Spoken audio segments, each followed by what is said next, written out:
Chapter 1561. Unless absolutely necessary, don't kill him. In the secret chamber, Zhu Huihua made the final decision. The other 5 people nodded one after another.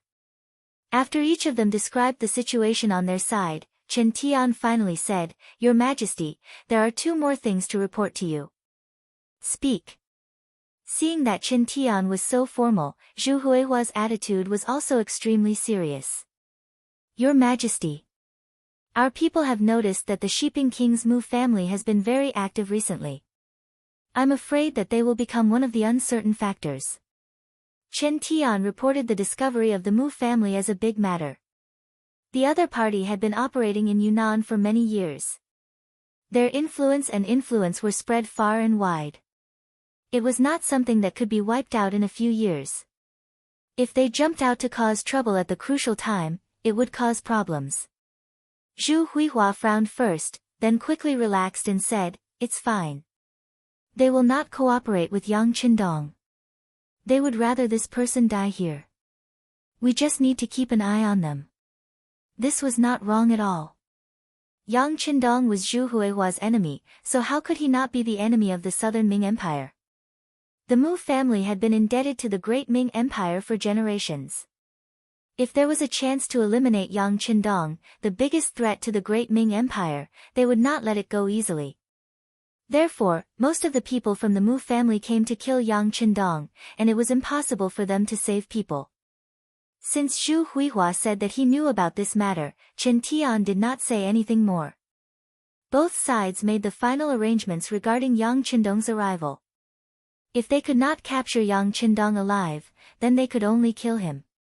No matter what, this time, they would not allow Yang Qindong to leave Yunnan Manor alive. The news that Yang Qindong was coming to Yunnan Manor to negotiate with Zhu Huihua and peacefully take over Yun, Guang, and Gui provinces had long been spread among the people. In order to witness this great moment, all the Han people in Yunnan Manor were looking forward to it. Even the people in the surrounding towns were waiting for good news. To them, there was no better news than being able to survive a calamity without going through a war. After all, the people who would suffer the most in the chaos of war would be the people. 3 days later, outside the southern city gate of Yunnan Manor, Chen Tianzheng led a group of people to welcome the arrival of Yang Qindong's team. Zhu Huichen did not appear. Instead, he used the excuse that he was not feeling well to hide. This was what he had to be careful about.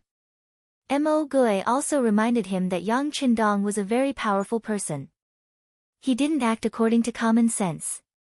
Don't get kidnapped as soon as you see him. If that happened, you would suffer a double loss. Regarding this, Zhu Huilu deeply agreed. In order to prevent Yang Qindong from having the opportunity to deal with or capture him alive, before the situation was under control, he would not meet with Yang Qindong. This time, he only sent Chen Tian as his representative. Yang Qindong's team came from afar. They were all dressed in black armor and black horses. Every one of the black cavalry had a saber at their waist and a firearm on their back. When the 500 people lined up neatly, they gave off the feeling of a magnificent army. He had long heard of the legends of the black cavalry's ability to fight, but he had never seen it before. He thought that the world had exaggerated their abilities. But when they faced each other, Chen Tian felt a strong murderous aura rushing towards him. At this moment, his expression changed greatly. He couldn't help but think to himself, it's only 500 black cavalry, but they already give off the feeling of a magnificent army. It's invincible. If there were 2,000 black cavalry, even if he sent out 20 or 30,000 people, he wouldn't be able to cause any damage to the enemy in a short time. Thank goodness, thank goodness. We only agreed on 500 people. It seems like Yang Qindong is also abiding by the rules. Chen Tian said in his heart, thank goodness, thank goodness. With a smile on his face, he quickly led his men to welcome them. Yang Qindong was no stranger to Chen Tian. They had interacted many times before. Thus, he recognized him from afar. But when he didn't see Zhu Huilio's figure, Yang Qindong deliberately pretended to be unhappy and asked, "What's wrong? the 3 provincial kings didn't come. Although all of this was within his expectations, Zhu Huilu wouldn't easily show himself and wouldn't give him a chance to capture the king first. However, he still had to show his anger. Seeing Yang Qindong's sullen face, Chen Tian didn't know why, but his heart couldn't help but beat faster. He hurriedly bowed and said, "I'm really sorry. My king has been having a stomachache since last night. He hasn't recovered yet, so I can only come to welcome him. But please don't worry, Bugnam of Gojoseon. Once my king recovers, he will immediately come to see you." With an apologetic look, when Yang Qindong looked at him, Chen Tian couldn't help but avoid his eyes. After all, he was lying, so he was somewhat lacking in confidence. How could Yang Qindong not know that Chen Tian wasn't telling the truth? However, if he turned around and left because of this, it would be making a mountain out of a molehill. Moreover, he originally planned to enter Yunnan Manor. Otherwise, he wouldn't be able to carry out his plans one by one. Alright, then please send my regards to the health of the 3 provincial kings. This king hopes to see him as soon as possible so that we can discuss the matters of the 3 provinces as soon as possible. Yes, Bugnam of Gojoseon's intentions, this official will definitely pass on your message to my king. Then, can we enter the city now? There are many people in the city waiting to see Bugnam of Gojoseon. Seeing that the matter was over, Chen Tian hurriedly changed the topic. Oh. Hearing that the people were lining the streets to welcome him, Yang Qindong's face lit up with joy. That's right, this king is really happy that the people are so fond of him. I'll have to trouble Lord Chen to lead the way. You're too kind. This is what I should do. Bugnam of Gojoseon, please. Chen Tian chuckled. After bowing and making an inviting gesture, he immediately turned around and walked in front. When he turned around, he intentionally looked at the armored general who was following beside him. This person was Wang Zhanjiang. On the surface, he was in charge of the safety of Yang Qindong's group. However, in reality, he was observing if there was a suitable opportunity to make a move. When Chen Tian was welcoming Yang Qindong, he was observing from the side. However, the result disappointed him. From the performance of the 500 black cavalry, Yang Qindong was tightly protected in the middle. If he had to make a move forcefully, not only would he not be able to gain any advantage, he might even let the other party escape in the chaos. This would greatly disappoint the king's expectations. Without even a 20% chance of success, Wang Zhanjiang naturally wouldn't make a move so easily. He decided to wait for Yang Qindong to enter the city before making a move. No matter what, it was easier to enter the city than to leave. At that time, the initiative would be in his hands. He inconspicuously shook his head, telling Chen Tian that the opportunity wasn't ripe yet. Chen Tian nodded his head discreetly, indicating that he understood. Then, he strode into the southern Cloud Manor.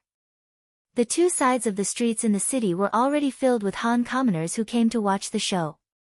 In the past, they had only heard of how powerful Bugnam of Gojoseon was.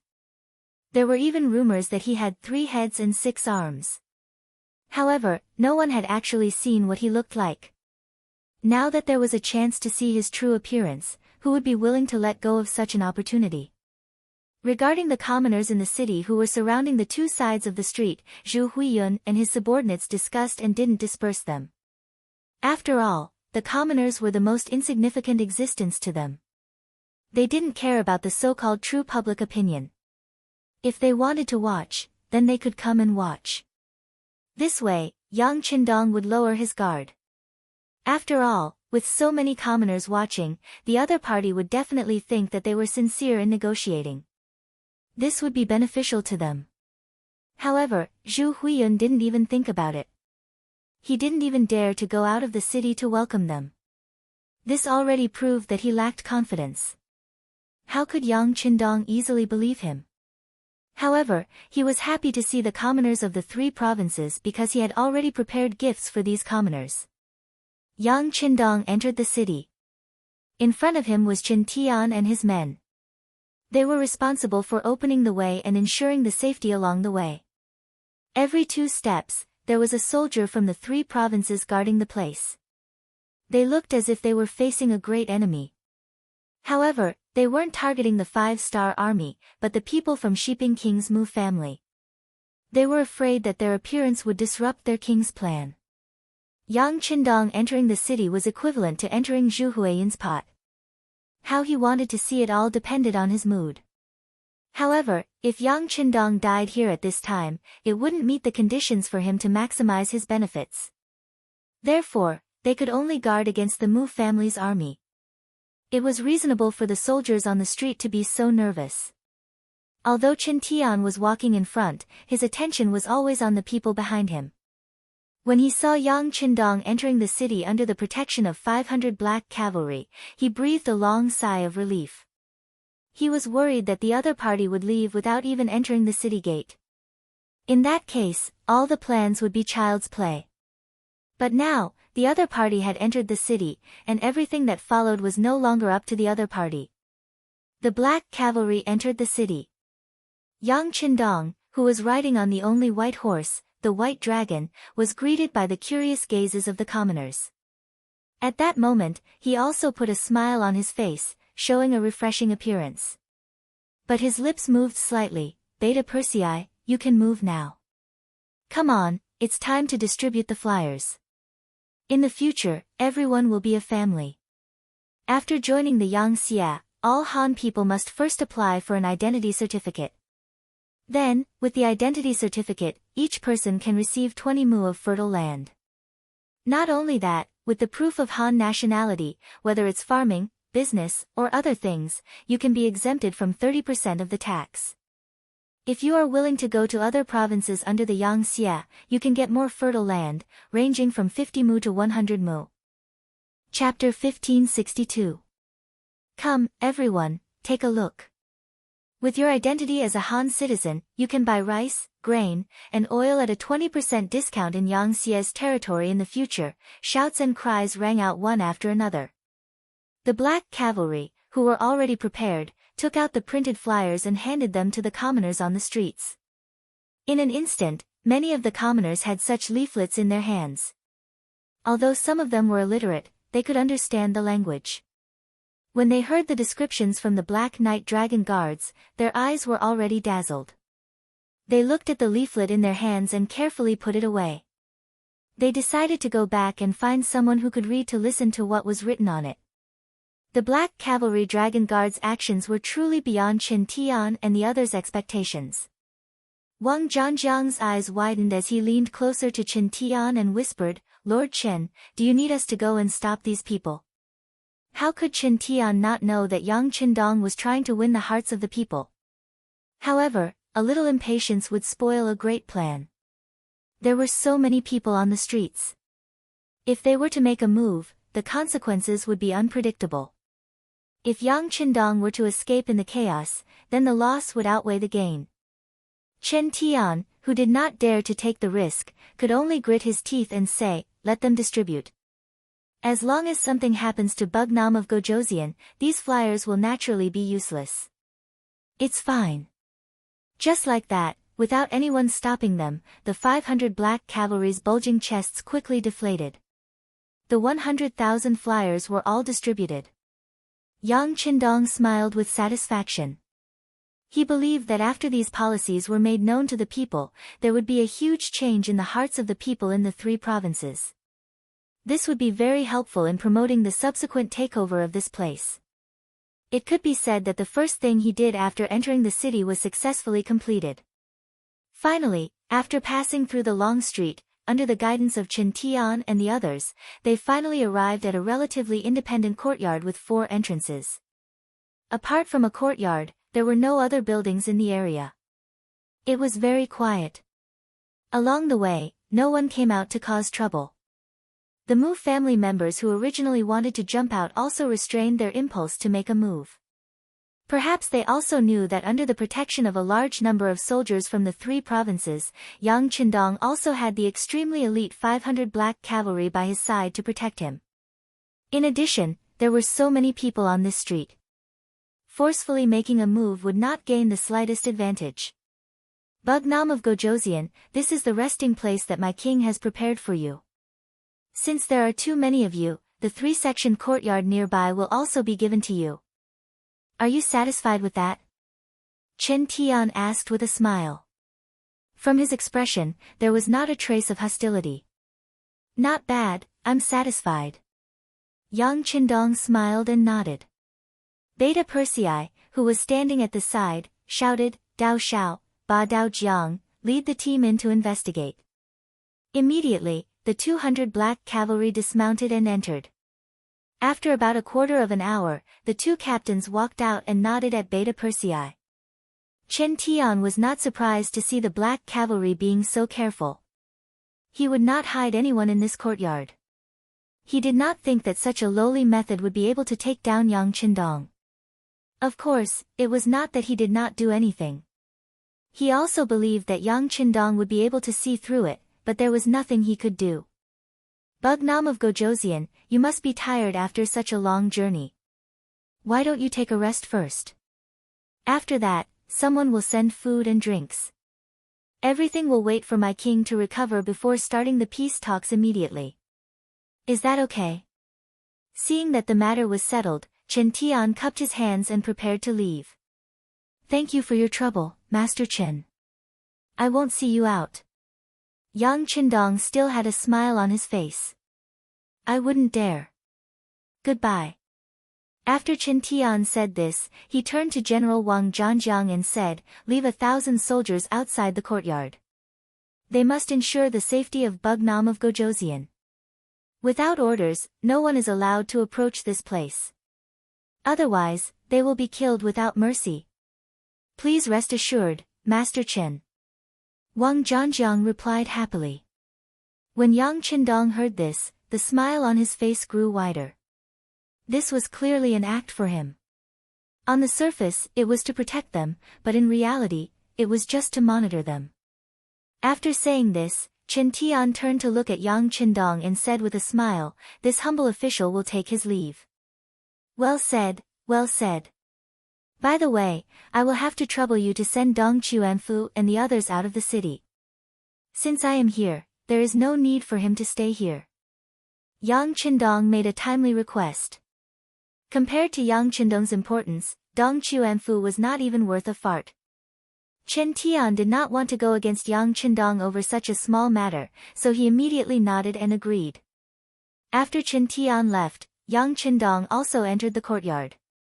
Then, he saw Beta Persei saying with an indignant expression, Young master, this humble one just took a look. There are 2 courtyards and a total of 6 doors. 2 of them are front doors, 2 back doors and 2 side doors. This is really not easy to defend. Why didn't the other party find us a large courtyard with 5 courtyards? Why did they have to put together 2 courtyards? This is clearly to create a loophole in our defense. Looking at Beta Persei's angry expression, Yang Qindong waved his hand and said, just take care of the main courtyard. As for the rest, we will wait and see. How could Yang Qindong not see through the other party's tricks? If Yang Qindong was 99% sure that Zhu Huitong had ulterior motives towards him before, he was 100% sure now. Since that was the case, there was no point in saying more. Everything depended on their own means. It seems that the other party doesn't want me dead, but wants me alive. Interesting, his appetite is really big. Yang Qindong muttered to himself as Beta Persei left to make arrangements. He was very curious about how the other party would target him. He also wanted to see how long the other party could endure. After Chen Tian left the courtyard, he arranged for someone to let Dong Chuanfu and the others leave. Then, he strode towards the king's mansion of the 3 provinces. Zhu Huitong could no longer calm down and was pacing back and forth in the hall. When he saw Chen Tian, he asked nervously, how is it? Congratulations, Your Majesty. Bugnam of Gojosian has fallen into the trap. He has now been arranged to stay in the courtyard. General Wang Zhanjiang is waiting there with his men. As he spoke, Chen Tian began to talk about the situation along the way in detail from the moment he saw Yang Qindong.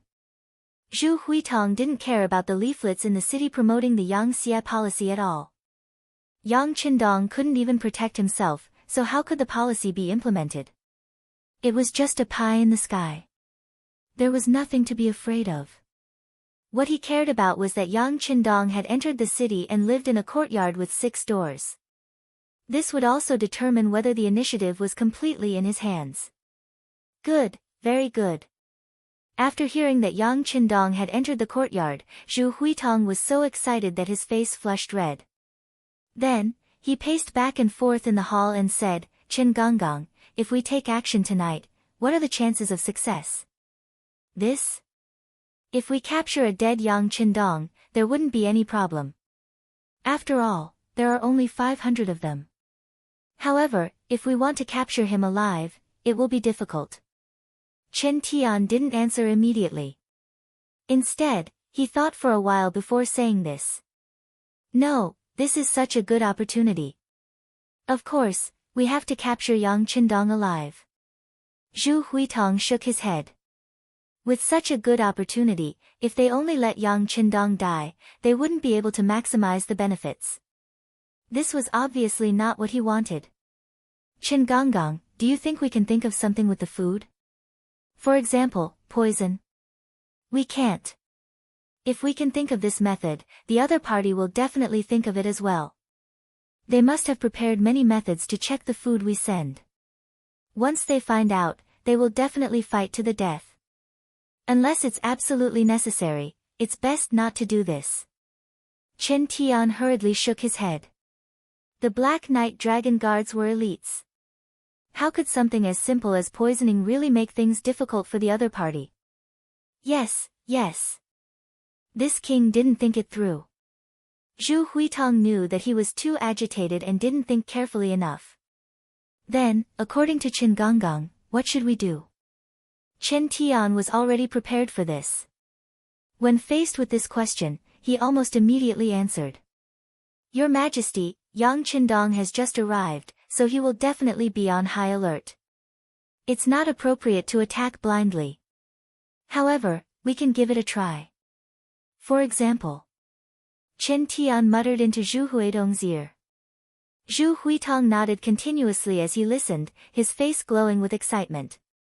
In the courtyard, Yang Qindong sat in the main hall, reading a biography in his hand.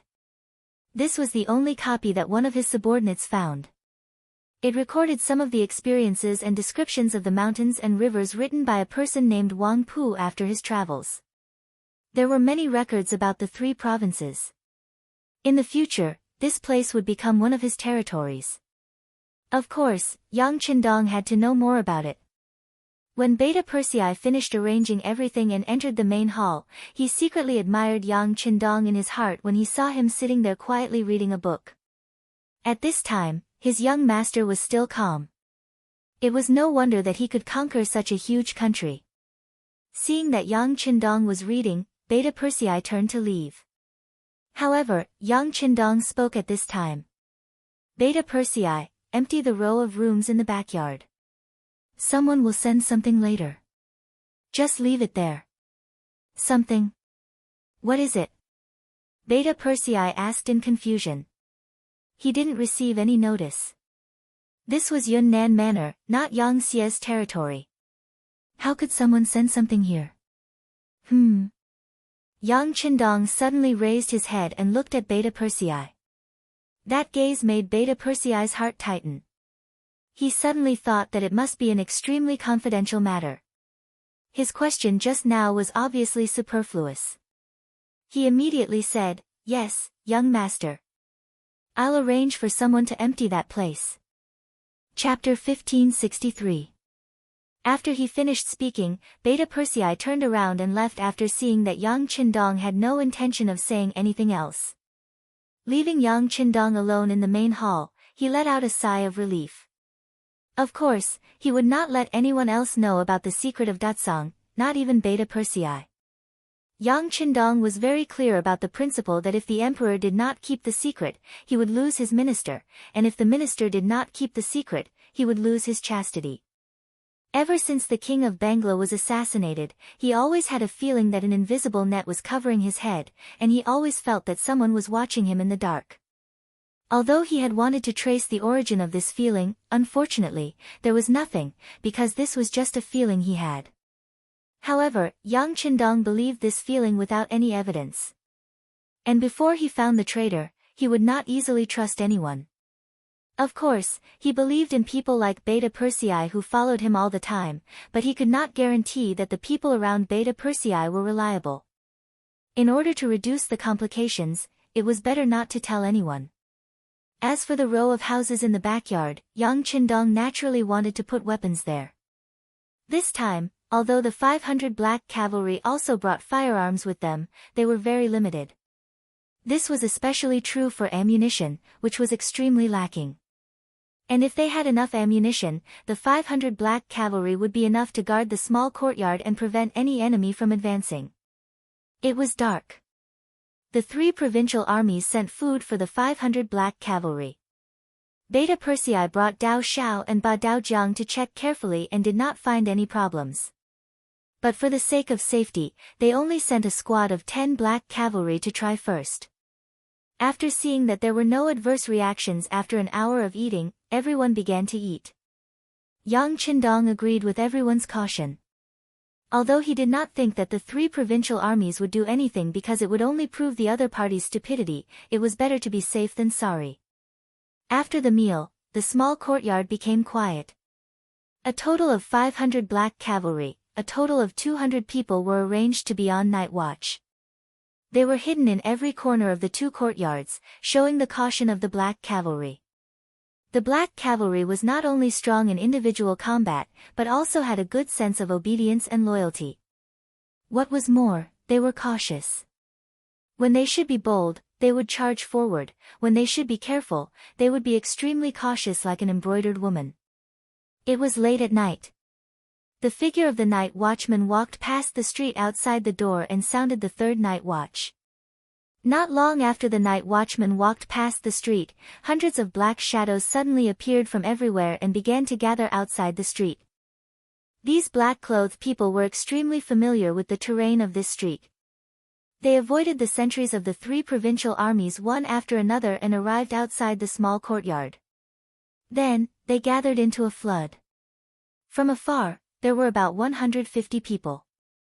Their footsteps were light, their movements nimble, their landing silent, and there was no wind when they moved. They were undoubtedly experts. As soon as they appeared outside the small courtyard, their footsteps did not stop for too long. Instead, they jumped over the wall and stood guard. They appeared to be in good order. Soon, the back door of the 3 courtyard was opened from the inside. A group of black-clothed people entered in a single file and quickly charged towards the 4 courtyard on the other side. Attack! Just as these black shadows did not encounter any obstacles along the way and arrived at the side door of the 4 courtyard, a loud roar suddenly sounded. Then, there was the sound of flames spewing out. Bullets flew out and covered the bodies of those black-clothed people. The black-clothed people were completely unprepared for this sudden attack. Just this attack alone caused at least 100 corpses to fall. Less than a third of the black-clothed people retreated in panic. However, since they were already here, how could they possibly let them retreat? Unknowingly, a row of black knights and dragon guards had appeared behind them. They had 2 light machine guns and the rest were Type 95. Just like that, they swept across the area. When the bullets landed among the shadows, there were screams after screams. Kill them all. Leave no one alive. Yang Qindong's voice sounded in the dark night. Unknowingly, he was already standing in the small courtyard. Beta Persei and Dao Xiao were standing on either side of him. The gunshots did not seem to have any intention of stopping. In less than a minute, the last 50 black-clothed people had all fallen into a pool of blood. From the beginning to the end, they did not even have a chance to draw their swords. They did not even see the shadows of their opponents before they were all turned into corpses. Young master is amazing. Beta Persei and Dao Xiao looked at each other and sighed. Just an hour ago, Yang Qindong suddenly called them, including Ba Daojiang, and asked them to be prepared to face the enemy at any time. Sure enough, the enemy appeared. They were caught off guard and did not cause any losses to themselves. This was how Beta Persei and the others admired Yang Qindong. Yang Qindong was a human, not a god. Of course, he did not know if the enemy would appear or when they would appear. He only had an instinctive feeling that Zhu Huituan would not be idle on the first night. If things went wrong, he would launch a probing attack. That was why he called Beta Persei and the others to prepare. However, he took this opportunity to go to the empty house in the backyard. With his strength as a grandmaster, he did not attract anyone's attention. Then, the place was filled with all kinds of weapons and ammunition taken out from the warehouse. After everything was done, Yang Qindong could finally breathe a sigh of relief. With the existence of these firearms, anyone who wanted to cause trouble for him would only be courting death. The gunshots in the courtyard quickly attracted the attention of General Wang Zhanjiang, who was in charge of security outside the courtyard. He rushed into the courtyard with a large number of soldiers from the 3 provinces.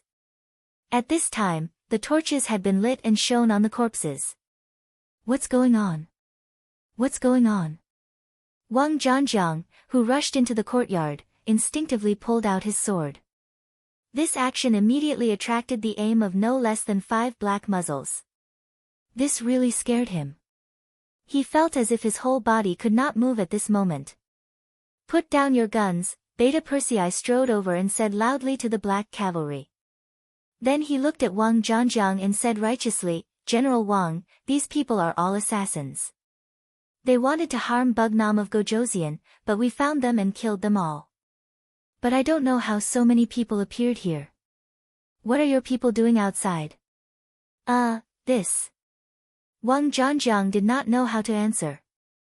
Chen Tian did not inform him of this probing operation because he did not want to complicate things. So General Wang, who was completely unaware, did not know how to answer. Looking at Wang Zhanjiang's stammering and flushed face, Yang Er shook his head. Without waiting for Wang Zhanjiang's answer, he said, all right, since you're here, I'll have to trouble you to transport these corpses out. After speaking, Beta Persei turned to leave. At this time, Ba Daojiang came forward and whispered, second brother, we've used up 1/5 of our gunpowder in this battle. If this continues, I'm afraid, let's go back and talk. Beta Persei glared at Ba Daojiang, then turned and strode away. And all this was seen by Wang Zhanjiang. At this moment, his heart trembled, as if he had understood something. Because of Wang Zhanjiang's arrival, the assassins' corpses were quickly moved out by the 3 provinces' army. Then the general went straight to the 3 provinces' palace without stopping. Chen Tian did not go back to rest. He was waiting for news here. After seeing Wang Zhanjiang's arrival, he and Zhu Huiqiu listened to his report seriously. After hearing that the 150 skilled assassins were all dead and did not cause any casualties to the 5-star army, both Zhu Huiqiu and Chen Tian stopped talking. They did not expect this operation to be successful, but at least they could injure some of the black cavalry. But now, it seemed that they had underestimated their opponent's strength.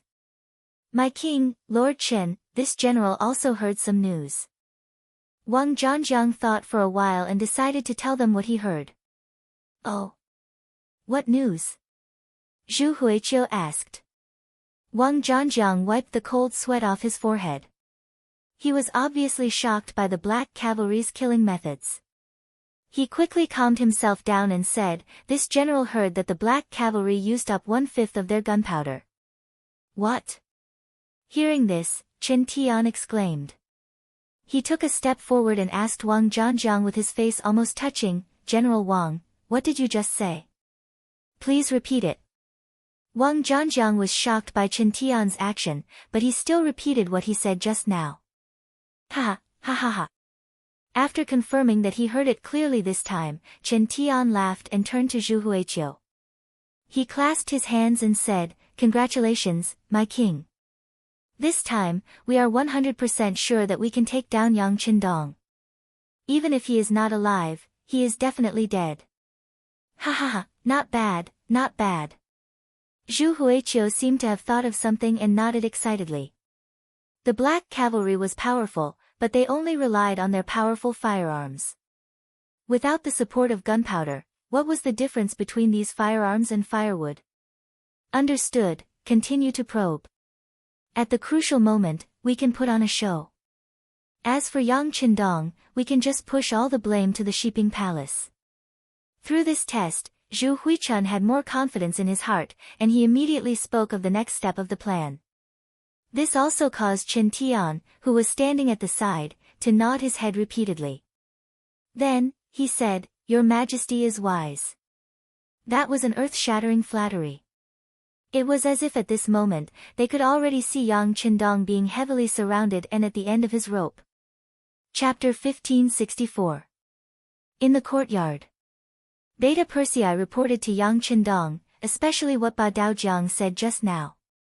Then he said with a puzzled look, "Young master, why do we have to inform the enemy that we don't have enough ammunition?" Yang Qindong smiled lightly when he heard this and said, "If we don't tell the enemy, how can they jump over the wall?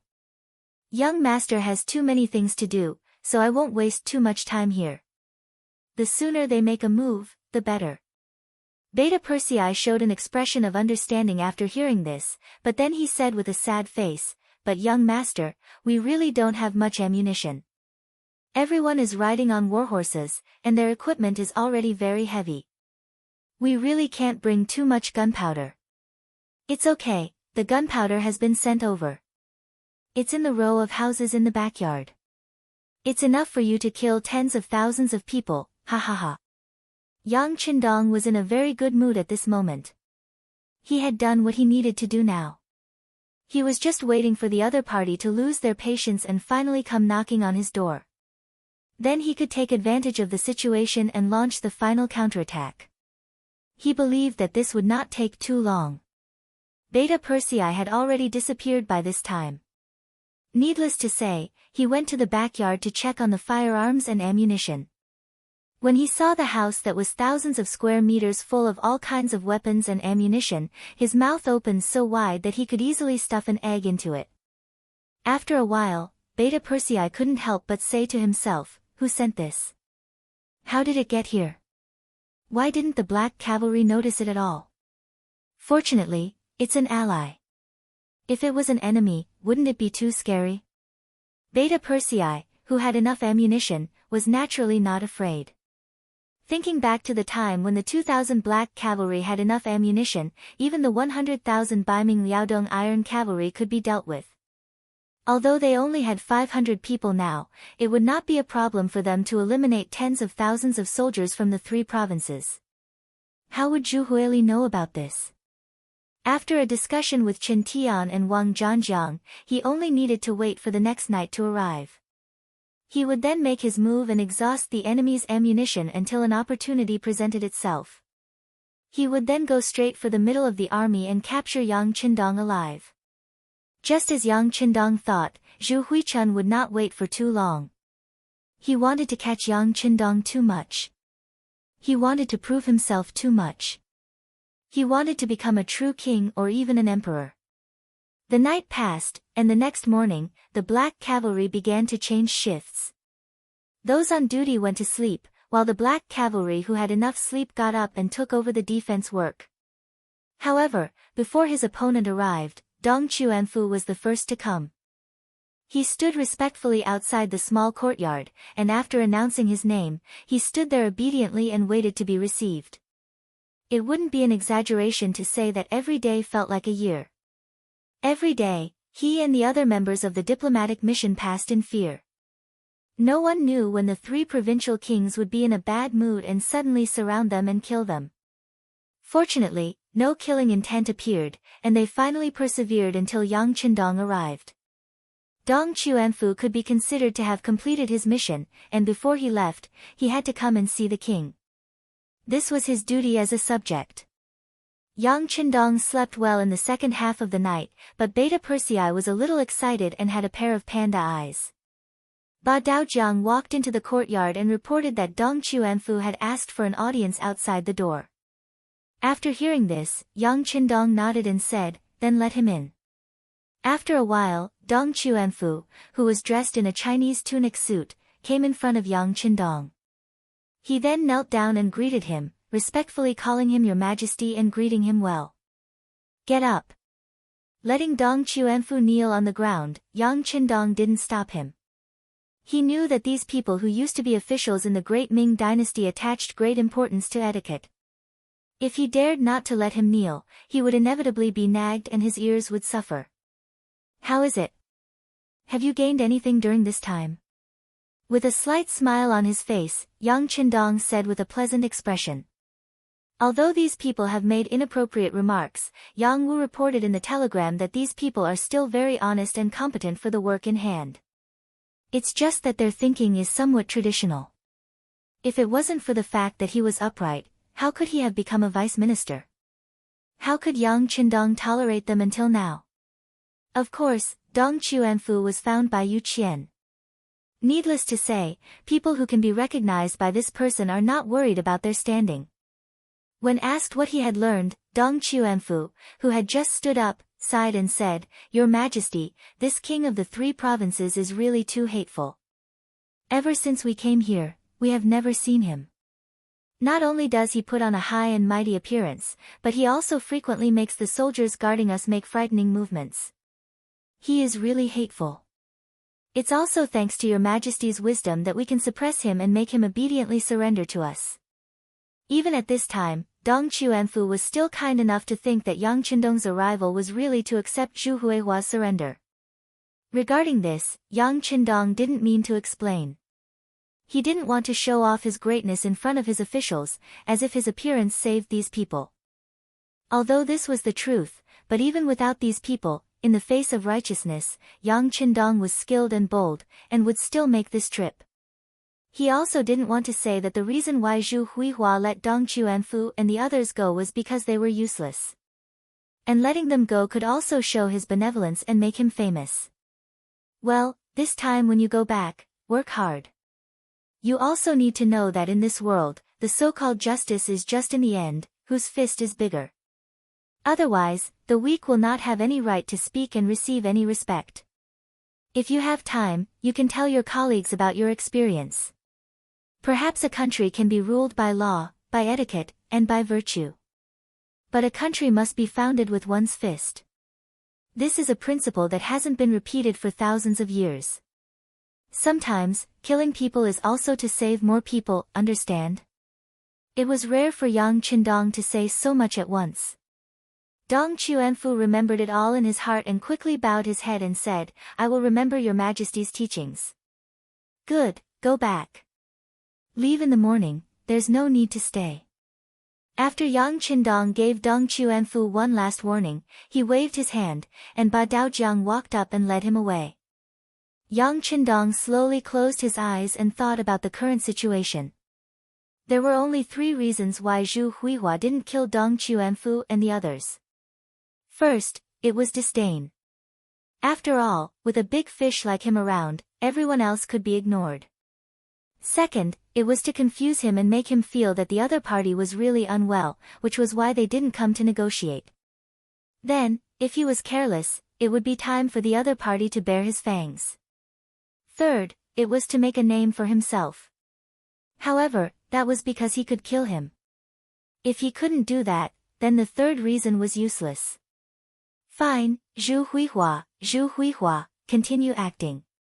Let's see if you can swallow me this time, or if I can become Sun Wukong and wreak havoc in Princess Iron Fan's stomach and win in the end. The day passed uneventfully. Only in the morning did Chen Tian come over. Other than asking Yang Qindong how he slept last night, he also reported that Dong Chuanfu and the others had left the city. At the same time, he also said that their king Zhu Huihua's health had improved a little, but it would take a few more days for him to fully recover. He asked Yang Qindong to be understanding and wait patiently. Who didn't know how to act? Yang Qindong reprimanded Chen Tian in front of him, saying that the killers that appeared last night had a lot to do with the lack of protection from the 3 provinces. Then, he said that he was busy with official business and couldn't wait here for more than a few days. If Zhu Huichun still couldn't come to see him in 3 days at most, he would leave. At that time, he would bring the steel cavalry. Hearing Yang Qindong give a deadline of 3 days, Qin Tian was happy, but he pretended to be serious and said, "Yes, please rest assured, Bugnam of Gojoseon. In 3 days, my king's health should be able to hold on until he comes to see you. As for what happened last night, they have already investigated. It was done by Shiping Wang's Mu family. It should be the southern Ming court's intention." He also said that since the other side didn't succeed, they won't let it go. They might continue to attack, but he will tell the guards outside to strengthen their defenses. Is he trying to give me a heads up? Yang Qindong thought in his heart, but he didn't say anything. This was the game. There were all kinds of tricks, and there was nothing to object to. If Yang Qindong didn't need to do this to obtain the righteous cause and take control of the 3 provinces, he wouldn't have to go through so much trouble. However, the 3 provinces were Han territory, and there were Han people here. If he didn't want the people to suffer too much, it was inevitable that he had to play some tricks. Chen Tian left, but when he returned, he reported the information to Zhu Huiyun. The two discussed that they had to use up all the firearms and ammunition brought by the Black Cavalry in 3 nights. If they couldn't do it in 3 nights, they would turn hostile on the 4th day. In short, they couldn't let Yang Qindong escape. Even if they couldn't capture him alive, they had to kill him and leave behind a corpse. Passively taking a beating wasn't Yang Qindong's personality. He was surrounded by Wang Zhangjiang's army in the small courtyard and couldn't get out, but he had a radio. He used the radio to broadcast what happened last night to the head of the security bureau, Yang San, who had arrived at Yunnan Manor earlier. Yes, this time, Yang San was also ordered to rush to Yunnan Manor. His main task was to investigate which traitor colluded with the 3 provinces' kings and sold out Yang Xia and the 5-star army. In the past few years, Yang San's activities were mostly in the Baiming area. Although Yang Xia didn't have the intention to use force there were too many young masters' relatives in the capital of Baiming. Not to mention others, Yang Qindong's brothers and sisters were all here. Chapter 1565. Ever since Yang Qindong had left Baiming's capital and headed south, his relatives in the capital had been treated like an otherworldly existence. Even though the Baiming emperor and a few important officials loathed them, they didn't dare to do anything. This situation was very strange and complicated. Yang Qindong wouldn't be at ease if he sent someone else. Therefore, he handed the matter of the southern Ming to Yang Lu and the matter of the northern Ming to Yang San. Over the years, Yang San had done a very good job. Under the watchful eyes of others, the Yang clan's relatives hadn't been attacked by any external forces. But at the beginning of this year, Yang Qindong's eldest sister, Yang Fei, had passed away due to illness at the age of 59. In that era, living to 60 was already considered a long life. This was something that no one could resist. But because Yang Qindong was busy and couldn't personally go due to special circumstances, he left everything to Yang San. He took care of it. As soon as the funeral was over, Yang San received a new order. Without stopping, he rushed to the 3 provinces and secretly entered the southern Cloud Manor. With the capabilities of the Security Bureau, he naturally had a special way to enter the city without being discovered by Zhu Huichuan's spies. This order was passed down by Yang Qindong to Yang San, asking him to spread the news in the city. Last night, someone wanted to harm him, and spread Qin Tian's words. Furthermore, he emphasized that he had to spread the news to the commoners and let them know that if anything happened to him here, the 5-star army would definitely be enraged and would flatten this place. At that time, the first ones to suffer would definitely be the commoners at the lowest level. This was why Yang Qindong was willing to be bait. How to guide the public opinion, how to make the public opinion work for him, how to use the public opinion to achieve his goals, and so on. As a person of the future, he was very clear about this. Don't underestimate the public opinion. If things were done well, it could hold up against hundreds of thousands of soldiers. After sending out the telegram, Yang San didn't disappoint. Not long after, rumors began to appear in Yunnan Manor, spreading to the restaurants and markets where people gathered. Some of the citizens had also heard about the gunshots that were heard in the city last night. At first, they didn't know what this meant, but after hearing those rumors, they suddenly realized that someone was trying to harm Bugnam of Gojoseon. As the rumors spread more and more, all kinds of unfavorable news began to spread among the people. After 4 hours of fermenting, the public opinion was boiling in the afternoon, and the news had spread to the extent that everyone in the streets and alleys knew about it. Have you heard? Last night, there were assassins who rushed into the courtyard where Bugnam of Gojoseon lived. Just the sound of gunfire alone has been ringing for a long time. Why haven't I heard about it? Everyone knows about it now. Hey, who do you think is so daring? Guns are so powerful, aren't we just going to die? Come on, what do you care about? Did you not consider what would happen if the assassins hurt Bugnam of Gojoseon? What would happen? This sentence attracted the attention of many people in the tea house. Think about it, if something happened to Bugnam of Gojoseon in our Yunnan manor, wouldn't his brave subordinates seek revenge? If that's the case, who will be the unlucky one in the end? After about a few breaths. Ah! Someone seemed to have reacted. If something happened to Bugnam of Gojoseon in our place, I'm afraid that the 5-star army will definitely trample our Yunnan manor to avenge their king. Then, won't we, the citizens, suffer? More than suffering, I'm afraid we won't be able to survive. Hiss. What followed was the sound of people inhaling cold air. This, probably won't happen. We all know this, how can the 3 kings not know this? He will definitely send people to protect Bugnam of Gojoseon. There were still people in the crowd who were hoping for a fluke and said, "Protect Bugnam of Gojoseon? I'm afraid you still don't know. Ever since Bugnam of Gojoseon came to our Yunnan manor yesterday, the 3 kings claimed to be sick and didn't come to see him. Who knows what he's thinking? Maybe those assassins were sent by the 3 kings." Silence, silence. How can you talk about these things? Maybe the 3 kings are really sick. Some people didn't agree with this point of view and took the initiative to explain for Zhu Huichun. Really sick? If that's the case, then it's good. I'm afraid that they have ulterior motives. Sigh, if that's the case, then what should we do? Then, why don't we go and protect Bugnam of Gojoseon, or persuade him to leave? Anyway, he can't be hurt here. Who said no? I thought that the 3 kings were clear. After Bugnam of Gojoseon came, we, the citizens, would be at peace. Who would have thought that things would turn out like this? Sigh, isn't this going back on their word?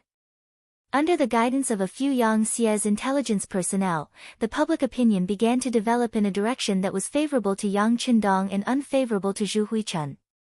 As more and more people discussed, the citizens in the tea house gathered around. Later, it was unknown who suggested it, but in the end, this was the result. First, everyone split up and went to the 3 kings' mansions to petition them. They asked the 3 kings to meet with Bugnam of Gojoseon to discuss the peace talks. Second, the rest of the people went to the courtyard where Bugnam of Gojoseon lived. Everyone was to protect him on their own. In short, before the matter was clarified, nothing could happen to Yang Qindong. Otherwise, they would be the ones in trouble. After the discussion came to a conclusion, the citizens in the tea house quickly dispersed. Everyone began to contact people. For matters that concerned the life and death of their own family, no one would ignore it and no one would be indifferent. The streets of Southern Cloud Manor became lively after this discussion was spread out. Many commoners began to gather. A portion of them headed straight for the 3 provincial princes' residences. A portion of them headed straight for the small courtyard where Yang Qindong lived with sticks and iron weapons. The appearance of one citizen naturally did not attract the attention of the 3 provinces' army. It was the same even if there were 10 or 100 of them. However, when the number of people increased to the point that there were thousands of them, even the army felt afraid. Is this a mass uprising? When he learned that there were more than 5,000 citizens with all kinds of weapons coming in the direction of the courtyard, General Wang Zhanjiang, who was guarding there, was puzzled. He did not know why such a thing happened. Could it be that the citizens wanted to take Bugnam of Gojoseon's life? When this idea appeared, Wang Zhangjiang felt that it was an opportunity. If Yang Qindong died in the hands of the citizens, then it had nothing to do with him. He could also complete the task given by the king. Wouldn't it be the best of both worlds? At that moment, Wang Zhangjiang ordered the soldiers guarding outside not to put up much resistance. They only needed to put up a symbolic resistance to the commoners. If they really wanted to rush into the small courtyard, then they could do as they wished. Anyway, these citizens were spontaneous and not organized by him. If something really happened, it would have nothing to do with him. Without anyone stopping them, the citizens easily arrived outside the courtyard. Then, under Wang Zhangjiang's stupefied gaze, these people surrounded the 6 doors of the small courtyard and sat down on the ground. From the looks of it, it was clear that they were not going to leave. At this moment, Wang Zhangjiang could tell that these people were not here to cause trouble for Yang Qindong. They were clearly here to protect this person. When he thought that with the presence of these citizens, tonight's operation would not be able to proceed normally, cold sweat broke out on Wang Zhangjiang's forehead. Men, chase these citizens out. Quickly chase them away. When the soldiers of the 3 provinces who were originally standing around and watching heard the generals shout, they all walked forward reluctantly. However, how could it be so easy for 1,000 soldiers to chase away 5,000 citizens? The outside of the courtyard was very lively. The commotion quickly attracted the attention of the black cavalry in the courtyard. Commander Dao Xiao, who was in charge of the day shift, immediately sent people out to understand the situation. After knowing the general cause of the matter, he reported it to Yang Qindong in the main courtyard, not knowing whether to laugh or cry. The citizens want to help us guard the courtyard? This is a good thing. This proves that the young master has the support of the citizens. The straightforward Beta Persei was elated when he heard this and bared his teeth. Yang Qindong, who had closed the book in his hand, also had a warm smile on his face. He could not help but sigh in his heart. This was the power of the citizens. Although they usually did not show their strength, when it came to their interests or even life and death, they would erupt with a powerful force. Wasn't the reason why the great Ming dynasty was destroyed in history because of the various uprisings of the citizens? First, the country was in chaos, and this gave the slaves an opportunity to take advantage of it. At this moment, he showed some interest. He wanted to see what these citizens would do. Outside the courtyard, the soldiers and the citizens were confronting each other. Because of the difference in numbers, the soldiers of the 3 provinces did not have any advantage. Although they all had standard swords in their hands, they did not dare to casually kill the citizens. What if they angered the citizens and caused a mutiny? What's more, the soldiers were originally made up of commoners, and some of them were originally from the southern Cloud Manor. His friends and relatives were among these 5,000 people, so how could they bear to kill them? In the chaos, the situation was already out of control. Wang Zhangjiang had no choice but to retreat and go straight to the 3 provincial palaces to ask for reinforcements. At this time, the 3 provincial palaces were also not peaceful. Thousands of citizens were gathered outside, shouting loudly. They wanted the 3 provincial kings to see Bugnam of Gojoseon and discuss the peace talks together. Bugnam of Gojoseon is already here. Now is the time for us to show our sincerity. We can't go back on our words. That's right. A person must be honest. He came to our territory without worry. We can't treat Bugnam of Gojoseon like this. Willing to invite the 3 provincial kings to go to the peace talks. Willing to invite the 3 provincial kings to go to the peace talks. Chapter 1566. More and more voices rang out, and finally, they converged into one sentence. Outside the mansion, the shouts grew louder and louder. Inside the mansion, Zhu Huiqiu's expression was very ugly. He couldn't understand why the situation had suddenly changed. What had happened? Chen Tian had been urgently summoned from the backyard of the mansion. When he heard the shouts outside, he said nervously, "Your Majesty, this matter must be suppressed. We can't agree to the people's demands." Zhu Huiqiu rolled his eyes at Chen Tian. Isn't this nonsense? It wasn't easy to trick Yang Qindong into coming here. How could he be satisfied if he didn't teach him a lesson? That's enough, Qin Gonggang. Let's talk about what we should do now. Okay. Chen Tian fell into deep thought. But as expected of Zhu Huiqiu's think tank, he quickly raised his head again. Your Majesty, we can only stall for time now. At the same time, we have to act quickly. Chen Tian took a step forward and reported his idea to Zhu Huiqiu in a low voice. Zhu Huiqiu kept nodding as he listened. Finally, he waved his arm and said, "That's right. Let's do it this way. But it's a pity. I'm afraid it will be difficult to capture Yang Qindong alive and use him for our own purposes. Your Majesty, don't worry. When the time is right, I will have a good talk with Bugnam of Gojoseon. I don't think anyone is willing to die. Maybe there's still a chance. I hope so. Chen Gonggang, I'll leave this matter to you. Go ahead and do it." Zhu Huiqiu waved his hand and sighed. After watching Chen Tian leave, he thought for a moment and went straight to the backyard of the mansion. In the backyard, Mo Gui was sitting in front of the pond. He seemed to know that Zhu Huiqiu was coming. There were 2 teacups in front of him, and the tea was still steaming. "King of the 3 provinces, please take a seat." Mo Gui modestly invited Zhu Huiqiu to take a seat in front of him. Zhu Huiyun admired Mo Gui's calmness very much. His originally restless heart seemed to have calmed down at this moment. "Mr. Mo, I'm actually here to ask for your advice. In your opinion, how do you think we should resolve the current situation?" Mo Gui wasn't surprised by Zhu Huiqiu's answer. After a sigh, he said, "Your Highness, as I said before, my master's intention is to wait for Yang Qindong to enter the courtyard before making a move. After all, there are only 500 people. As long as we do our best and don't fear losses, the victory will be ours. To deal with Yang Qindong, either you don't make a move, or you have to go all out.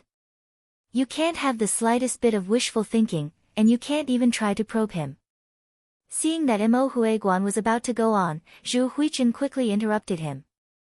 "Mr. Mo, let's not talk about what happened before. Let's talk about what to do next. I really didn't expect this Bugnam of Gojoseon to know how to threaten the people's will. Now this prince has a headache. Ha, it doesn't matter. We just have to make a move later. I just don't know if your highness is ready to make a move now." Mo Gui said the word, "yes," in his heart, but he didn't show it on his face. "Of course we have to make a move. I've already discussed it with Mr. Chen. We'll do our best tonight. We have to take down Bugnam of Gojoseon, dead or alive." Zhu Huichun told Mo Gui about Chen Tian's idea. "Good. Since your highness has made up your mind, don't worry about it. If anything happens, my master won't just stand by and watch. My master has prepared a backup plan. Yang Qindong must die." Mo Gui's face was full of murderous intent as he said this. This was the final mission his master gave him. If he didn't complete it well, his head would roll. In comparison, he certainly hoped that Yang Qindong would die, not him. When Zhu Huichun heard Mo Gui say that he had a backup plan, he felt good. This was the result he wanted. Now that he had achieved his goal, he nodded with satisfaction. "Good. I'll have to trouble Mr. Mo. Of course, if you need my help in any way, just let me know." Ha ha ha. The change in public opinion made Zhu Huichun's 3-day attack turn into a 1-day attack. He was going to see the results tonight. For this, Wang Zhangjiang received a large number of reinforcements. A total of 4,000 soldiers rushed out of the courtyard. 5,000 soldiers fought against 5,000 civilians and chased away the stick-wielding civilians. When the commoners saw so many soldiers from the 3 provinces outside the small courtyard, their anxious hearts relaxed.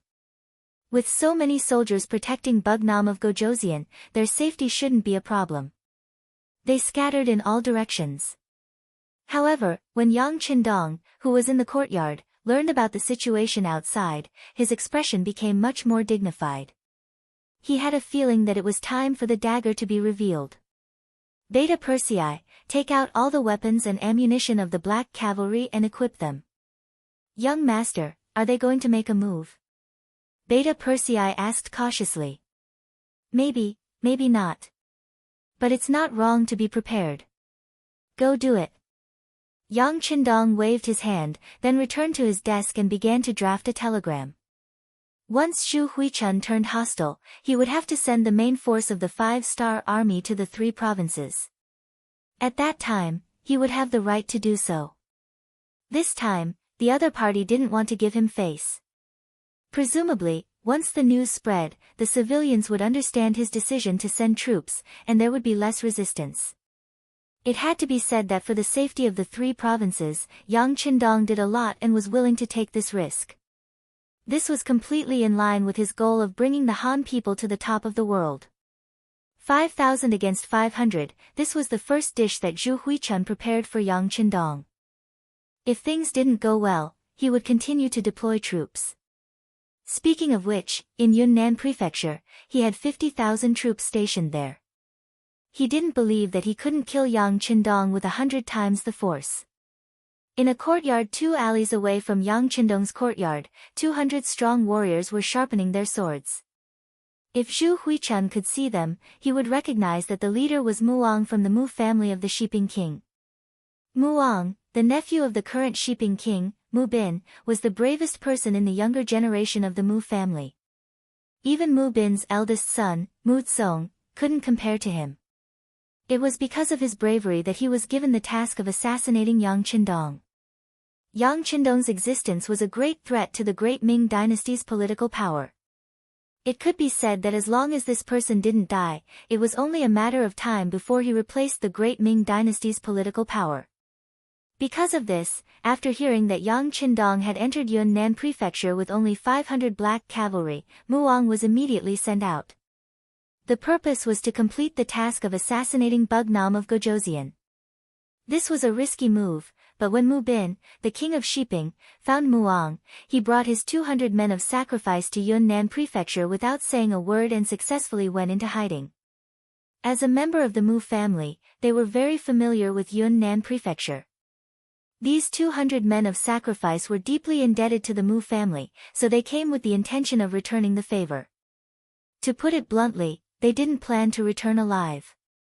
The small courtyard was silent, showing the excellent quality of the men of sacrifice. In the corner, Mu Bin was talking in a low voice with the leader of the men of sacrifice. The general idea was that there was a new movement on Zhu Huiyun's side. It seemed that he was going to make a move on Bugnam of Gojoseon and Yang Qindong tonight. Well, keep an eye on them. It's fine if they succeed. If they don't succeed, it'll be our turn to attack.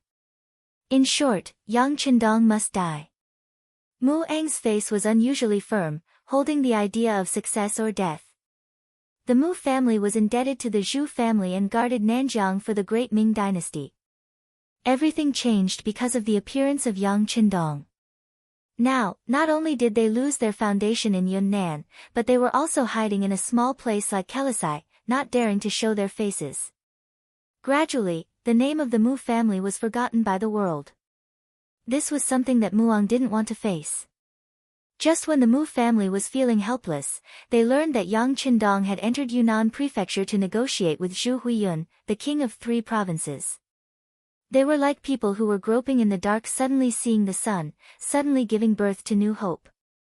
In other words, if Yang Qindong died, the Mu family had to live.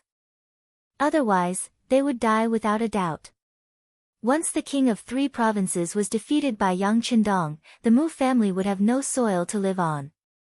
Even if they died, they would have no face to see their ancestors.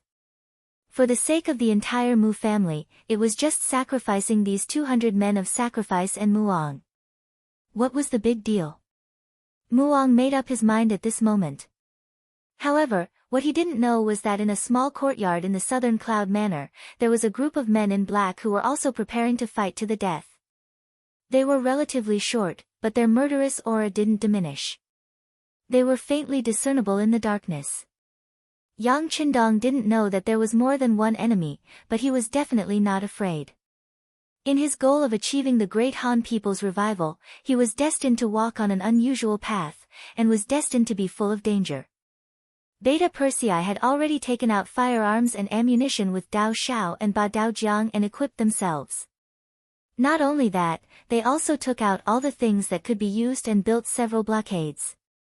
With Yang Qindong's courtyard as the center, they built an arch-shaped temporary trench.